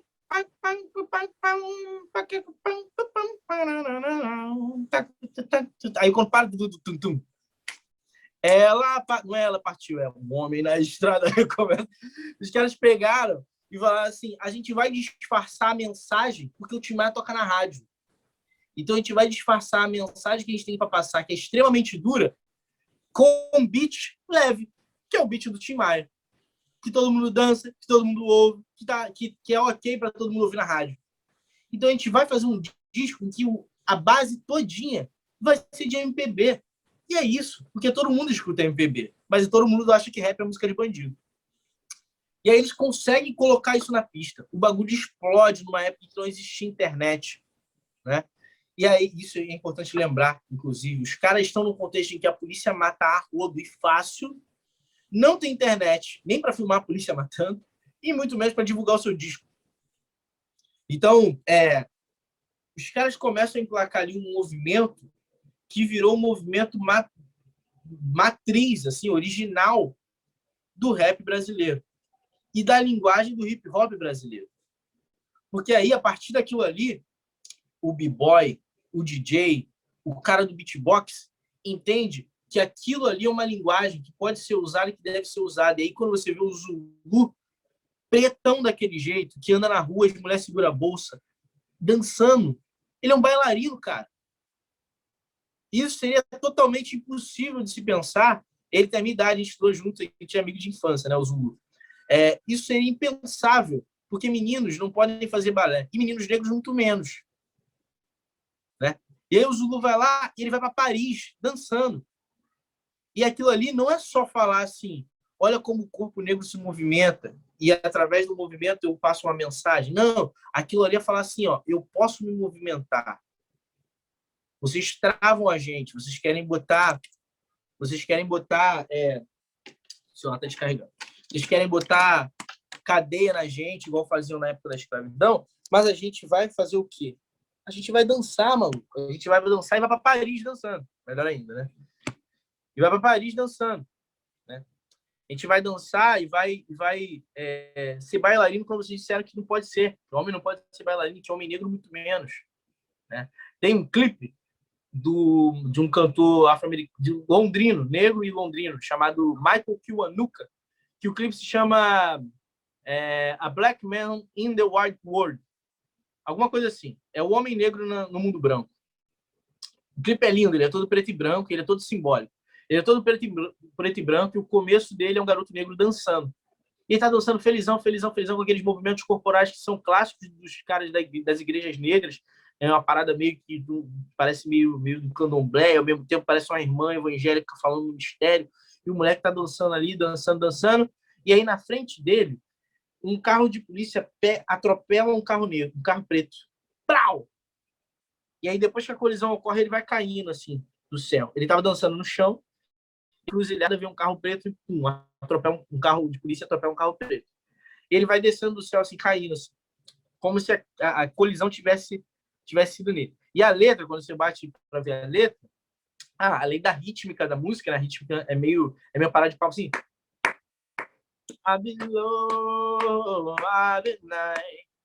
E aí o Stuart Hall falava disso, o sociólogo que eu falei para vocês. O Stuart Hall falava uma parada que é o seguinte: o mundo colonial, o mundo ocidental, ele é todo baseado numa linguagem escrita. E a linguagem escrita é o documento. E o documento é algo que você precisa ter posse. Então, o fazendeiro compra uma fazenda com documento, compra um escravo com documento. Mas o escravo, ele é um produto. Ele não é alguém que pode comprar algo. Ele já é a parada que é comprada. Então, o que o escravo desenvolve? O escravizado desenvolve? Ele desenvolve códigos linguísticos que estão fora do padrão da escrita e do que é o oficial. O que ele faz? Ele começa a cantar. Sabe por quê? Porque quando você canta, o patrão não pode roubar a tua voz. Aqui, ó, sai aqui, ó, é som. Quando o cara faz um beatbox, quando o cara bate uma palma, isso aqui não pode ser tirado, irmão. Quando o negro dança, e aí o Stuart Hall fala isso, os negros criaram existia no mundo ocidental a obrigatoriedade de se ter patrimônio material. Os negros vão lá e desenvolvem patrimônio imaterial. O que é o patrimônio imaterial? A dança, a voz, né? E a fé. São três fatores importantes que você vai perceber em toda a cultura negra, na África, nas Américas Centrais, na América do Norte e na América do Sul, que são comuns dentro da resistência negra das colonizações. A voz, o corpo e a fé. A religião tem um papel importante de resistência política, a voz tem um papel importante de resistência política e o corpo tem um papel importante de resistência política. Seja na capoeira, seja no b-boy, seja na dança, no jongo, seja no terreiro de candomblé, seja até numa igreja, né? Seja na pregação de um pastor negro, como Martin Luther King, que falava as paradas e o bagulho virava um discurso político. Seja no próprio Malcolm X, que era árabe, que era muçulmano, e os seus discursos eram um bagulho num nível de complexidade que explodia. O maluco ficava gigante dentro de uma sala. Se deixasse o Malcolm X falar meia hora, ele fazia você comprar uma ilha. Então, eu falei voz, né? Corpo. E a fé também já falei. Então, esses fatores, a música, né? Tudo isso são componentes fundamentais de armas políticas do povo negro em todas as Américas. Por quê? Porque são linguagens que formam a subversão desse sistema que foi colocado. Então, o sistema escrito, tem o sistema de regra, tem o sistema que o corpo tem que estar paradinho, santo, todo coberto de roupa e aquela coisa toda. E aí os negros criaram o samba, onde a galera samba, a galera movimenta o corpo. Os caras inventaram o canto, os caras inventaram reza, ponto de macumba, oração. A galera desenvolveu linguagens que resistem até hoje na gente, que vocês, que são do hip hop, são da arte, reproduzem muito bem, que não é só arte como criaram na nossa cabeça que arte é. Não é nem arte como os brancos de esquerda dizem que é. Sinto muito se tem brancos de esquerda aqui, eu não quero ofender vocês. Porque eles ficam aqui assim, toda arte é política, toda arte é política. Não, não é que toda arte é política. Toda arte é política porque seres humanos são seres políticos, ok. Mas, irmão, você vai me dizer que Michel Teló tem o mesmo peso que Diário de um Detento? Os dois são arte, os dois são políticos, ok, porque ser humano é ser político. Mas o Diário de um Detento bota um alvo nas tuas costas, irmão, onde você cantar. O bagulho é sério, tá ligado? Você vai me dizer que Dear Mama, do Tupac, que é um negão tatuado, chefe de gangue, cantando pra mãe dele, Dona Sata Shakur. Você vai me dizer que isso é igual Roberto Carlos, como é grande meu amor por você? Não é, cara. Você vai me dizer que as trappers indígenas atuais, cara, vocês vão me dizer que o que elas cantam, que as trappers indígenas, o que elas cantam é igual, sei lá, mano, fala aí, Luísa Sonza. Vou ser mais ousado. As trappers indígenas cantam algo que dá para ser comparado ao que a Pablo Vittar canta, por mais que a Pablo cante seja importante, nem de longe, cara. Então, assim, e aí aqui eu quero também fazer uma provocação para eu terminar agora. Eu sei que vocês da arte, a galera da arte é democrática pra caramba. Eu sou de educação. Eu flerto com a arte porque minha família é de artista. Mas, né, meu avô era, meu primo enfim. Eu desenho, eu canto, eu toco, mas isso aí eu não faço isso, né? Como vocês fazem, vocês são engajados nisso. Isso aí são coisas que eu aprendi com a vida. Eu acabo trazendo até para educação, mas eu sou professor, eu gosto de falar isso porque eu sei que tem muita gente que fala assim, eu sou artista, mas eu formado em engenharia, trabalho com engenharia. Aí vocês são artistas, tem que fazer o maior esforço para ganhar grana. Aí vocês olham pro cara e falam assim, você está de sacanagem comigo, né? Então eu não falo que eu sou artista, não, mas eu tenho um contato com a arte, assim, graças a Deus, bem legal, mas eu sei que vocês são muito democráticos e a galera branca de esquerda que é artista chega junto de vocês e fala assim, tudo é arte política, tudo é arte política. Só que vai chegar um momento, galera, do governo Bolsonaro ou dessa merda toda que a gente está vivendo, desse fim de mundo que a gente está vivendo, que vocês vão ter que olhar para o lado de lá e falar assim, a gente tem um caminho de divisão aqui, parceiro. A partir daqui vai cada um para um lado. Porque a gente de Caxias, vocês artistas de Caxias, não produzem o mesmo tipo de arte que os artistas da Zona Sul. Em 2018, quando o Bolsonaro ganhou a eleição, 2018, 2019, 2018, né? No final de 2018, quando o Bolsonaro ganhou a eleição, eu vi uma porrada de artistas que são artistas políticos da Zona Sul falando que ia se exilar, ia morar na Europa. Vocês que são artistas de periferia, vocês vão morar onde, parceiro? Vocês continuaram morando aqui. Então vai chegar um momento em que o mundo colonizado, o mundo colonizador, vocês vão perceber que ele é antagônico, que não tem negociação. Por mais que a gente queira, por mais que a gente queira ser legal e democrático, e falar assim, não, vamos produzir aqui um mundo melhor, a não ser que o lado de lá comece a rever que tipo de arte eles querem fazer e que tipo de mensagem, de linguagem eles querem desenvolver para a libertação de todo mundo, não vai ter como negociar. Tá ligado? O Chico Buarque é genial, o Chico Buarque é ótimo, tá? É legal, beleza, mas, porra, o cara conseguiu ficar aqui na ditadura escrevendo música, né, galera? Botando música para rolar. Marighella foi assassinado. Não só Marighella, né? Uma porrada de preto indigente, que a gente nem sabe o nome, foi assassinado. Artistas. Inclusive, o filme até hoje, Brasil, nada, né? Acho que a gente vai ver o filme do Marighella aqui no Brasil. Pois é, mas isso daí é uma fofoca que eu te conto depois. Por favor. Off. Mas o Simonal, por exemplo, foi caguetado. Pô. Por quê? Porque era preto. Então, a arte aqui, ela vai ganhando uma... Vai chegar o momento da bifurcação do bagulho e que a galera vai ter que falar assim, irmão, isso aqui é política. Tá ligado? Isso aqui é política. Em off.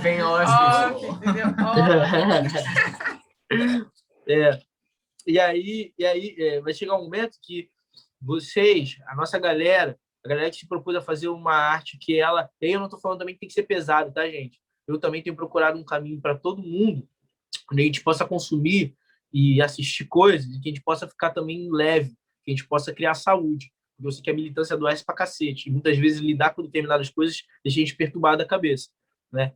Mas vai chegar um momento da luta mesmo, da luta política, e que não vai dar para negociar Eminem no nosso bonde. Tá ligado? Ele vai ter que baixar a cabeça e falar assim, ó, pô, posso entrar? Pô, posso fazer com vocês? Vocês aceitam a parada do jeito que eu faço? Aí a gente vai ter que virar e falar assim, ó, do jeito que você faz, não, você vai ter que fazer do nosso jeito. Porque vai ser inegociável a parada. Entendeu? Vai chegar um momento que não vai ter essa, não vai ter papinho gostoso, não vai ter como mediar, não vai ter como fazer... Desculpa, real. Não vai ter como fazer poesia acústica mais. Não vai ter mais como fazer poesia acústica, tá ligado? Você vai ter que pegar o violão e quebrar na cabeça de alguém, irmão. Não vai ter mais acústico. Ou você vai fazer um rock que você tá xingando todo mundo com o violão, ou você vai fazer um rap realzão mesmo. Sem papinho gostoso. A gente não vai, por exemplo, vai chegar um momento, cara, em que falar de amor vai ter que ser tipo como o Mano Brown tá falando. Quando você tiver 50 anos, criado seus filhos e querer falar pra tua esposa que ama ela. Aí você faz a música de... Não você, pô, vivendo num contexto de governo Bolsonaro, a maluquice do caramba acontecendo, aí você querendo cantar aqui, ai, love songzinho, amorzinho, pá, não sei o quê. Falei, pô, irmão, tá de sacanagem? Eu ouvi o último disco de Djonga, pra eu terminar a fala e também causar aqui um desconforto. Eu ouvi o último disco de Djonga, né? Galera de Minas Gerais, assim, acredito eu que esteja falando aqui com a maior parte seja do Rio, a galera de Minas Gerais é bem partidária, né? E ele é partidário de Minas. Eu acho legal isso, porque tem um pertencimento ali que os rappers mineiros ficaram escondidos por muito tempo. E o Djonga é muito bom, acho que sem dúvida. Acho que é meio que consenso de que dos que estão na mídia, ele é da nova geração o maior que temos, acredito eu, ou dos maiores, né? Ele é muito bom. Mas esse último disco eu achei muito fraco. Eu acho que boa parte das pessoas que conhecem um pouco de rap achou fraco. Beat repetido, beat repetitivo. As letras, para mim, pareceram letras em que ele falava das mesmas coisas sempre. E aí eu entrei nessa discussão com uma pessoa de Minas, a galera levantando ele embora. Não, a gente falou mal de Djonga, eu não vou aceitar. A gente tem que parar com esse bagulho, hein, de personalismo dentro do rap. A galera sempre faz isso, assim. Tu vai criticar, a galera assim, pô, vai falar mal de não sei quem na minha frente. Eu falei, ele vai comprar teu barulho não, irmão. Se eu falar mal de você na frente dele, ele vai te defender, não. A gente não tem papa, não, tá ligado? E se a gente que tá aqui estudando isso não for criticar, quem vai, né? Entendeu? Exatamente. Eu lembro quando o Bluesman, pra sair do Djonga, eu sei que a galera vai ficar... Não, de parecer que faz uma pessoa intocável, né? Tipo assim... Exatamente. Tem algo que... Quando saiu o Bluesman, vou falar do Bluesman porque eu vou sair do Djonga, porque eu sei que o Djonga vai deixar a galera perturbada. Mas quando saiu o Bluesman, eu lembro que o meu ex-cunhado me mandou e falou, eu gosto muito de blues, né? Falou assim, cara, escuta aí, porque tu gosta de blues, cara, tu vai gostar muito. Eu ouvi a primeira música, achei genial, porque a primeira música é Bluesman. Eu fui ouvir o disco todo. Falei, pô, arranjo bom, melodia boa, várias paradas assim, muito boas no contexto do arranjo do bagulho, tecnicamente. Mas eu achei a letra totalmente desconexa. Eu fiquei pensando, será que ele cheirou uma carreira de cocaína e foi pro estúdio gravar e soltou tudo assim, né? E aí, beleza. Aí eu falei isso com uma galera ficou puta, que ficaram uma semana inteira falando Bluesman é o álbum do ano, Bluesman é o álbum do ano, e não sei o quê. Eu falei, tá, gente, a primeira música é boa, mas o resto eu não entendi. Ele meteu aquele maluco magrelo lá daquela banda do Terno pra cantar, e não sei o quê, e foi metendo uns bagulhos assim, fazendo feat com geral. Eu falei, mano, não tô entendendo nada, mas ok. Talvez seja a minha idade, né, 27 anos, tô velho, não tô entendendo mais do novo rolê, né? Aí passou uma semana, o Baco soltou uma publicação, e eu falava isso, falei, mano, parece que as letras são confusas, não, parece que não tem conexão. O Baco soltou uma publicação no Instagram dele, falando assim, ele falou assim, gente, parece desconexo o álbum, mas é porque eu tava com muita coisa entalada e eu precisava soltar, eu fui só pro estúdio e soltei tudo.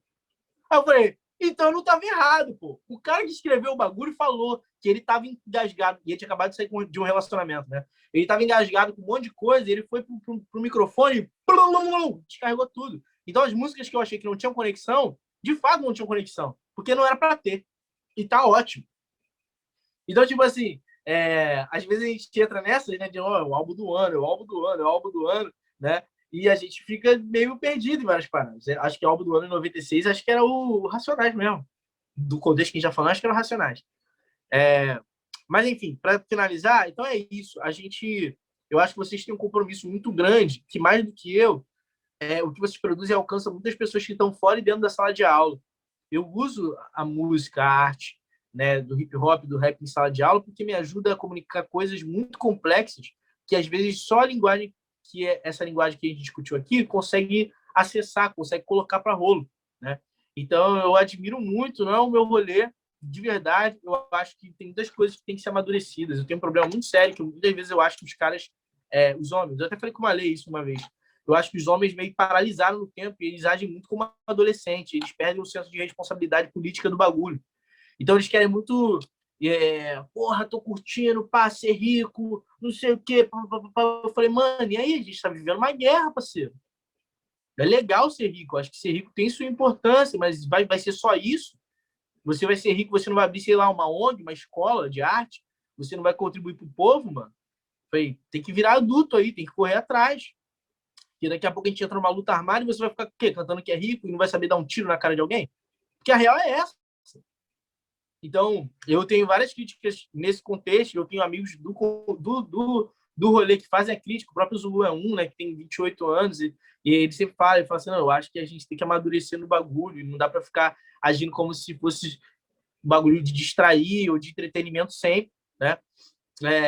Mas eu acho que, sem sombra de dúvida, o trabalho político que é feito nesse país, sobretudo com relação à cultura negra, quem fez foi o rap.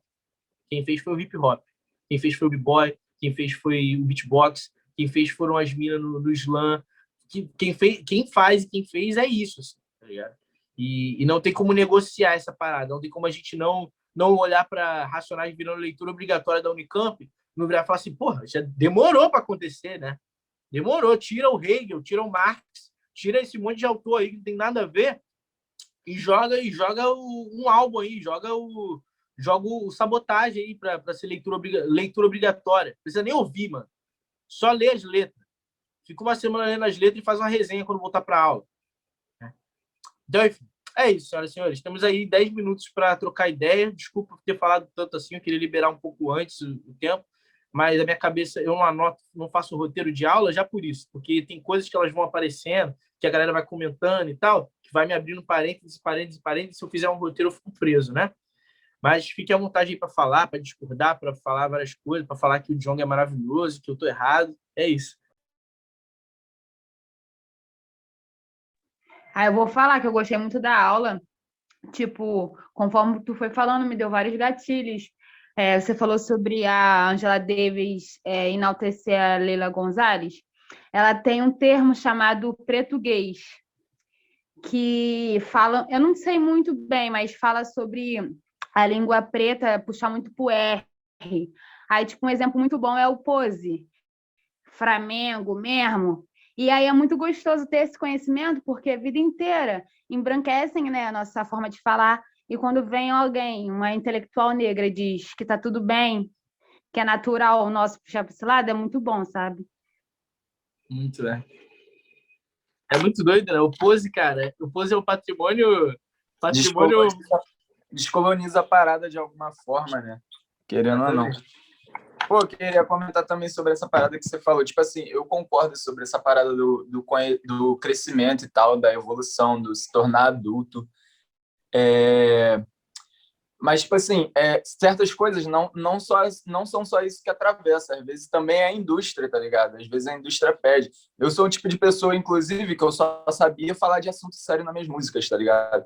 Depois de trabalhar muito isso na minha cabeça, que eu consegui fazer uma música brincando, tá ligado? Falando besteira, falando de álcool e falando de dinheiro, o que seja.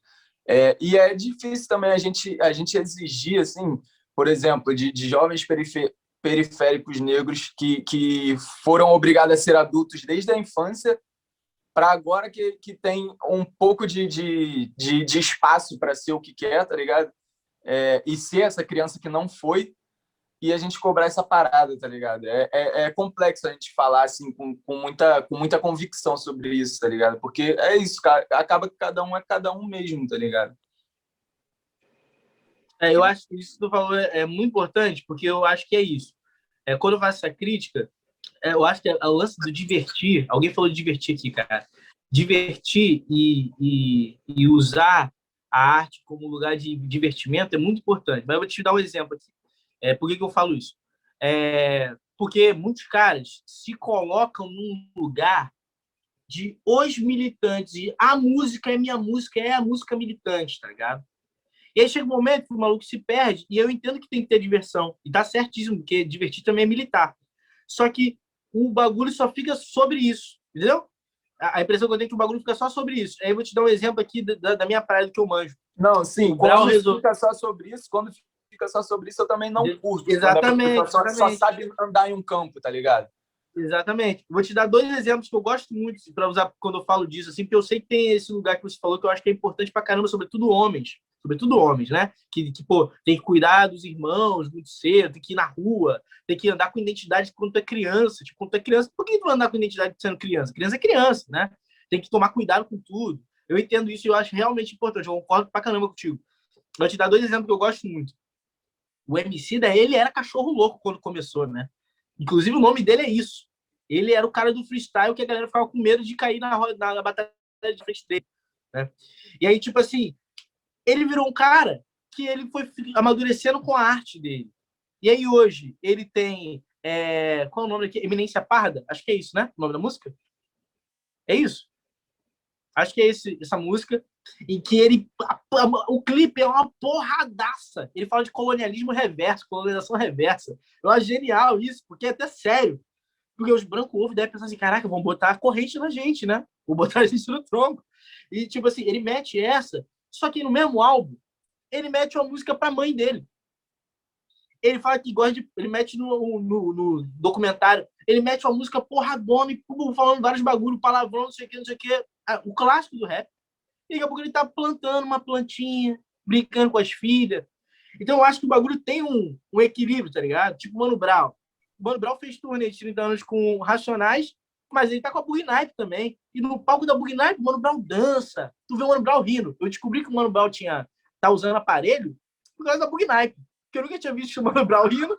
E aí na Bug Night ele tá rindo pra caraca, cantando de sexo, de amor, e não sei o que, de terno branco, e dançando felizão.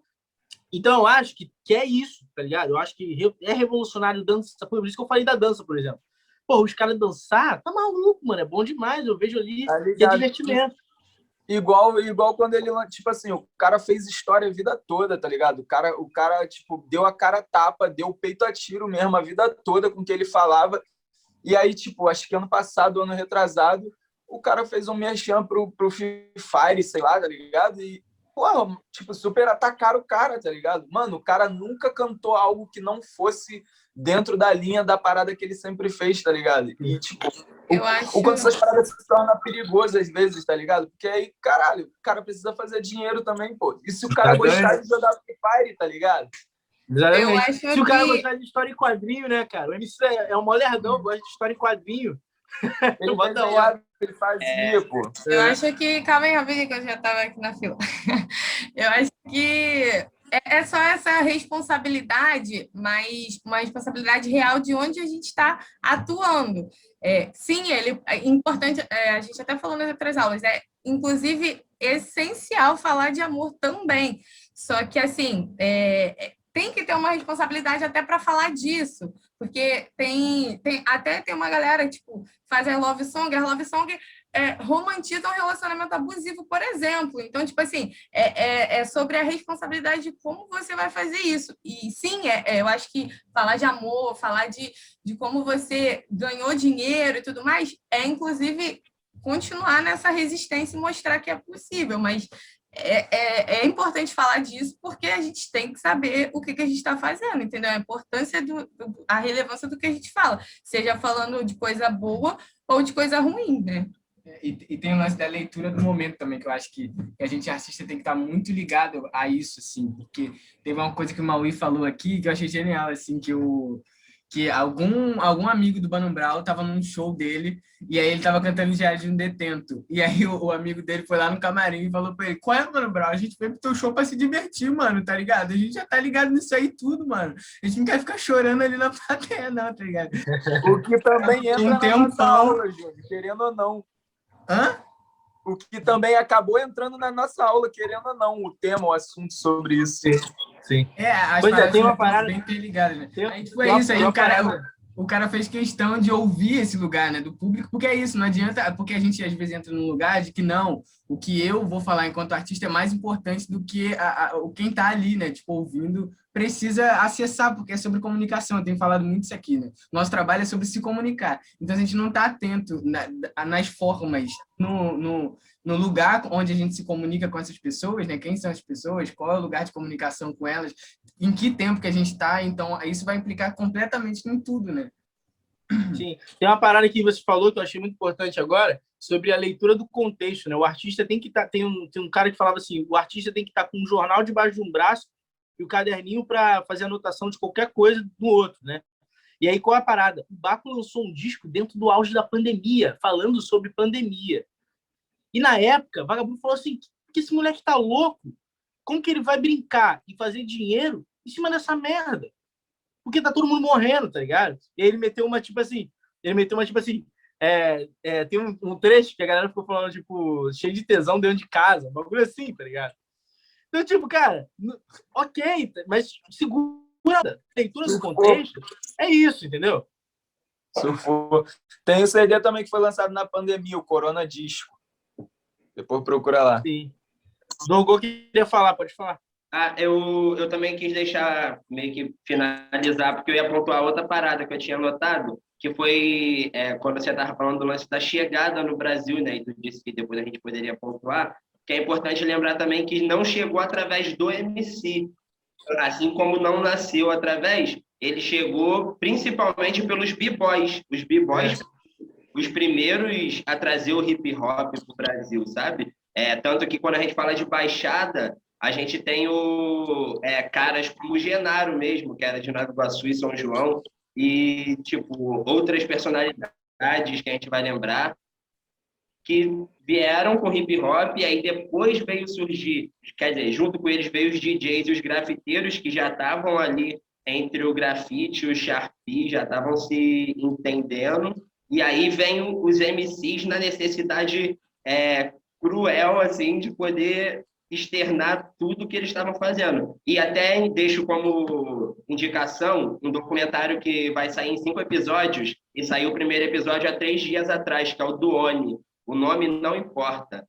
Pô, indico todo mundo assistir, preparar o coração, porque é real, tipo, para quem é da Baixada, acredito que todo mundo tem o lance Manda lá no grupo também o nome. Vou mandar até o link, que é mais fácil, é só clicar. Aí, meio que também fala desse contexto, né, de o quanto o Oni, em especial, ele sai do Sharpie, a necessidade de ficar criando siglas para atacar nos muros, acaba tornando uma necessidade maior, ele acaba fazendo poesia e faz rap, e como ele fala, que foi influenciado pelo Sharpie, pelo grafite, e os b-boys já estavam lá quando ele chegou para olhar. E eu acho isso maneiro, tá ligado? Pontuar que realmente o MC fez a explosão, né? O Racionais fez a explosão, como foi perfeitamente falado aí no contexto da história. E anotei várias paradas que eu não sabia para pesquisar, tá ligado? E acho maneiro também a gente pontuar o como ele chega, né? Que é através do movimento hip hop. O MC mesmo, ele vem como uma necessidade depois. Tem um filme não, tem aquela série que todo mundo conhece, o filho do Smith, que eu esqueci o nome, que bombou uma época, Get Down, né? Que fala dessa relação do b-boy, do DJ e do MC, que na nossa cabeça já vem tudo junto, mas na real é meio que necessidades uns dos outros, assim, é uma parada meio, uma construção coletiva da parada que eu acho genial, que é fundamentalmente negro, inclusive, né? É como se você olhar para um terreiro, você tem o Ogã, você tem não sei o quê, você tem todo esse conjunto de paradas que elas precisam existir de forma... Porque é interessante que constrói um corpo da música, um corpo da narrativa que está sendo colocado ali, né? Então, não existe o grafite sem o rap, não existe o rap sem o DJ, não existe o DJ sem o b-boy, não existe o b-boy, sabe? É um complexo de paradas que elas trabalham quase como um corpo, assim. Para funcionar tudo, tem que funcionar cada parte. Né? João, o que eu acho interessante também, eu estou estudando para ser professora também. Opa, bem-vinda! Eu acho que é uma profissão muito louvável, assim, e que, quando a gente bota no contexto do Brasil, você vê que a população negra é a maior analfabeta, né? E aí você traz a questão da oralidade, que isso é lindo, né? Porque a língua, a gente não sabe escrever, né? O nosso povo não sabe, mas sabe cantar, né? Isso é de uma potência tão grande. E um trabalho que eu realizei que falava sobre esse patrimônio imaterial. A Marielle, acho que 14 dias antes dela vir a falecer, ela estava oficializando o funk como um patrimônio imaterial do Rio de Janeiro. E eu fiquei, assim, tão, tão feliz, sabe? De saber que tinha uma pessoa representando a gente. Assim, o que eu acho que a Marielle é o que meio que às vezes a gente da Baixada, quando ingressa num mundo muito branco, a gente tenta fazer, que é dialogar a língua deles com a nossa, sabe? E fazer essa cisão assim para valorizar, sabe? Tipo assim, a gente tem leis também, vocês não querem leis para não matar, não tem que respeitar. A gente também tem uma lei aqui para vocês respeitarem a gente, tá ligado? É isso, obrigado pela contribuição. Não sabia desse lance que ela ia oficializar, não. Tem um cara, eu não vou lembrar o nome dele, cara, mas tem um cara que o trabalho dele é... Ah, sim, vou falar para vocês um muito bom, cara. Um mano que se formou comigo no... Fala. Não, só nessa informação, né? Tipo, de quanto essa mulher e tudo que ela fez foi necessário, porque, tipo assim, antes disso, queriam criminalizar o funk. Tipo, tinha um abaixo-assinado que rodou o Rio de Janeiro inteiro, foi para criminalizar. Então, tipo assim, muito bom você trazer de novo trazer aí, Tâmara, a Marielle e a luta dela. E, tipo, é isso que a gente faz. Por isso que é importante a gente ocupar esse espaço tudo mesmo. Se não for nós, vai fazer o quê? Vamos fazer isso? Exatamente. Porque são os espaços oficiais, né? Se a gente não ocupa os espaços oficiais, a gente não oficializa as paradas que a gente cria no espaço não oficial. Tá ligado? Tem que ser malandro, é estratégia de guerra, né? Mas rapidinho, alguém falou...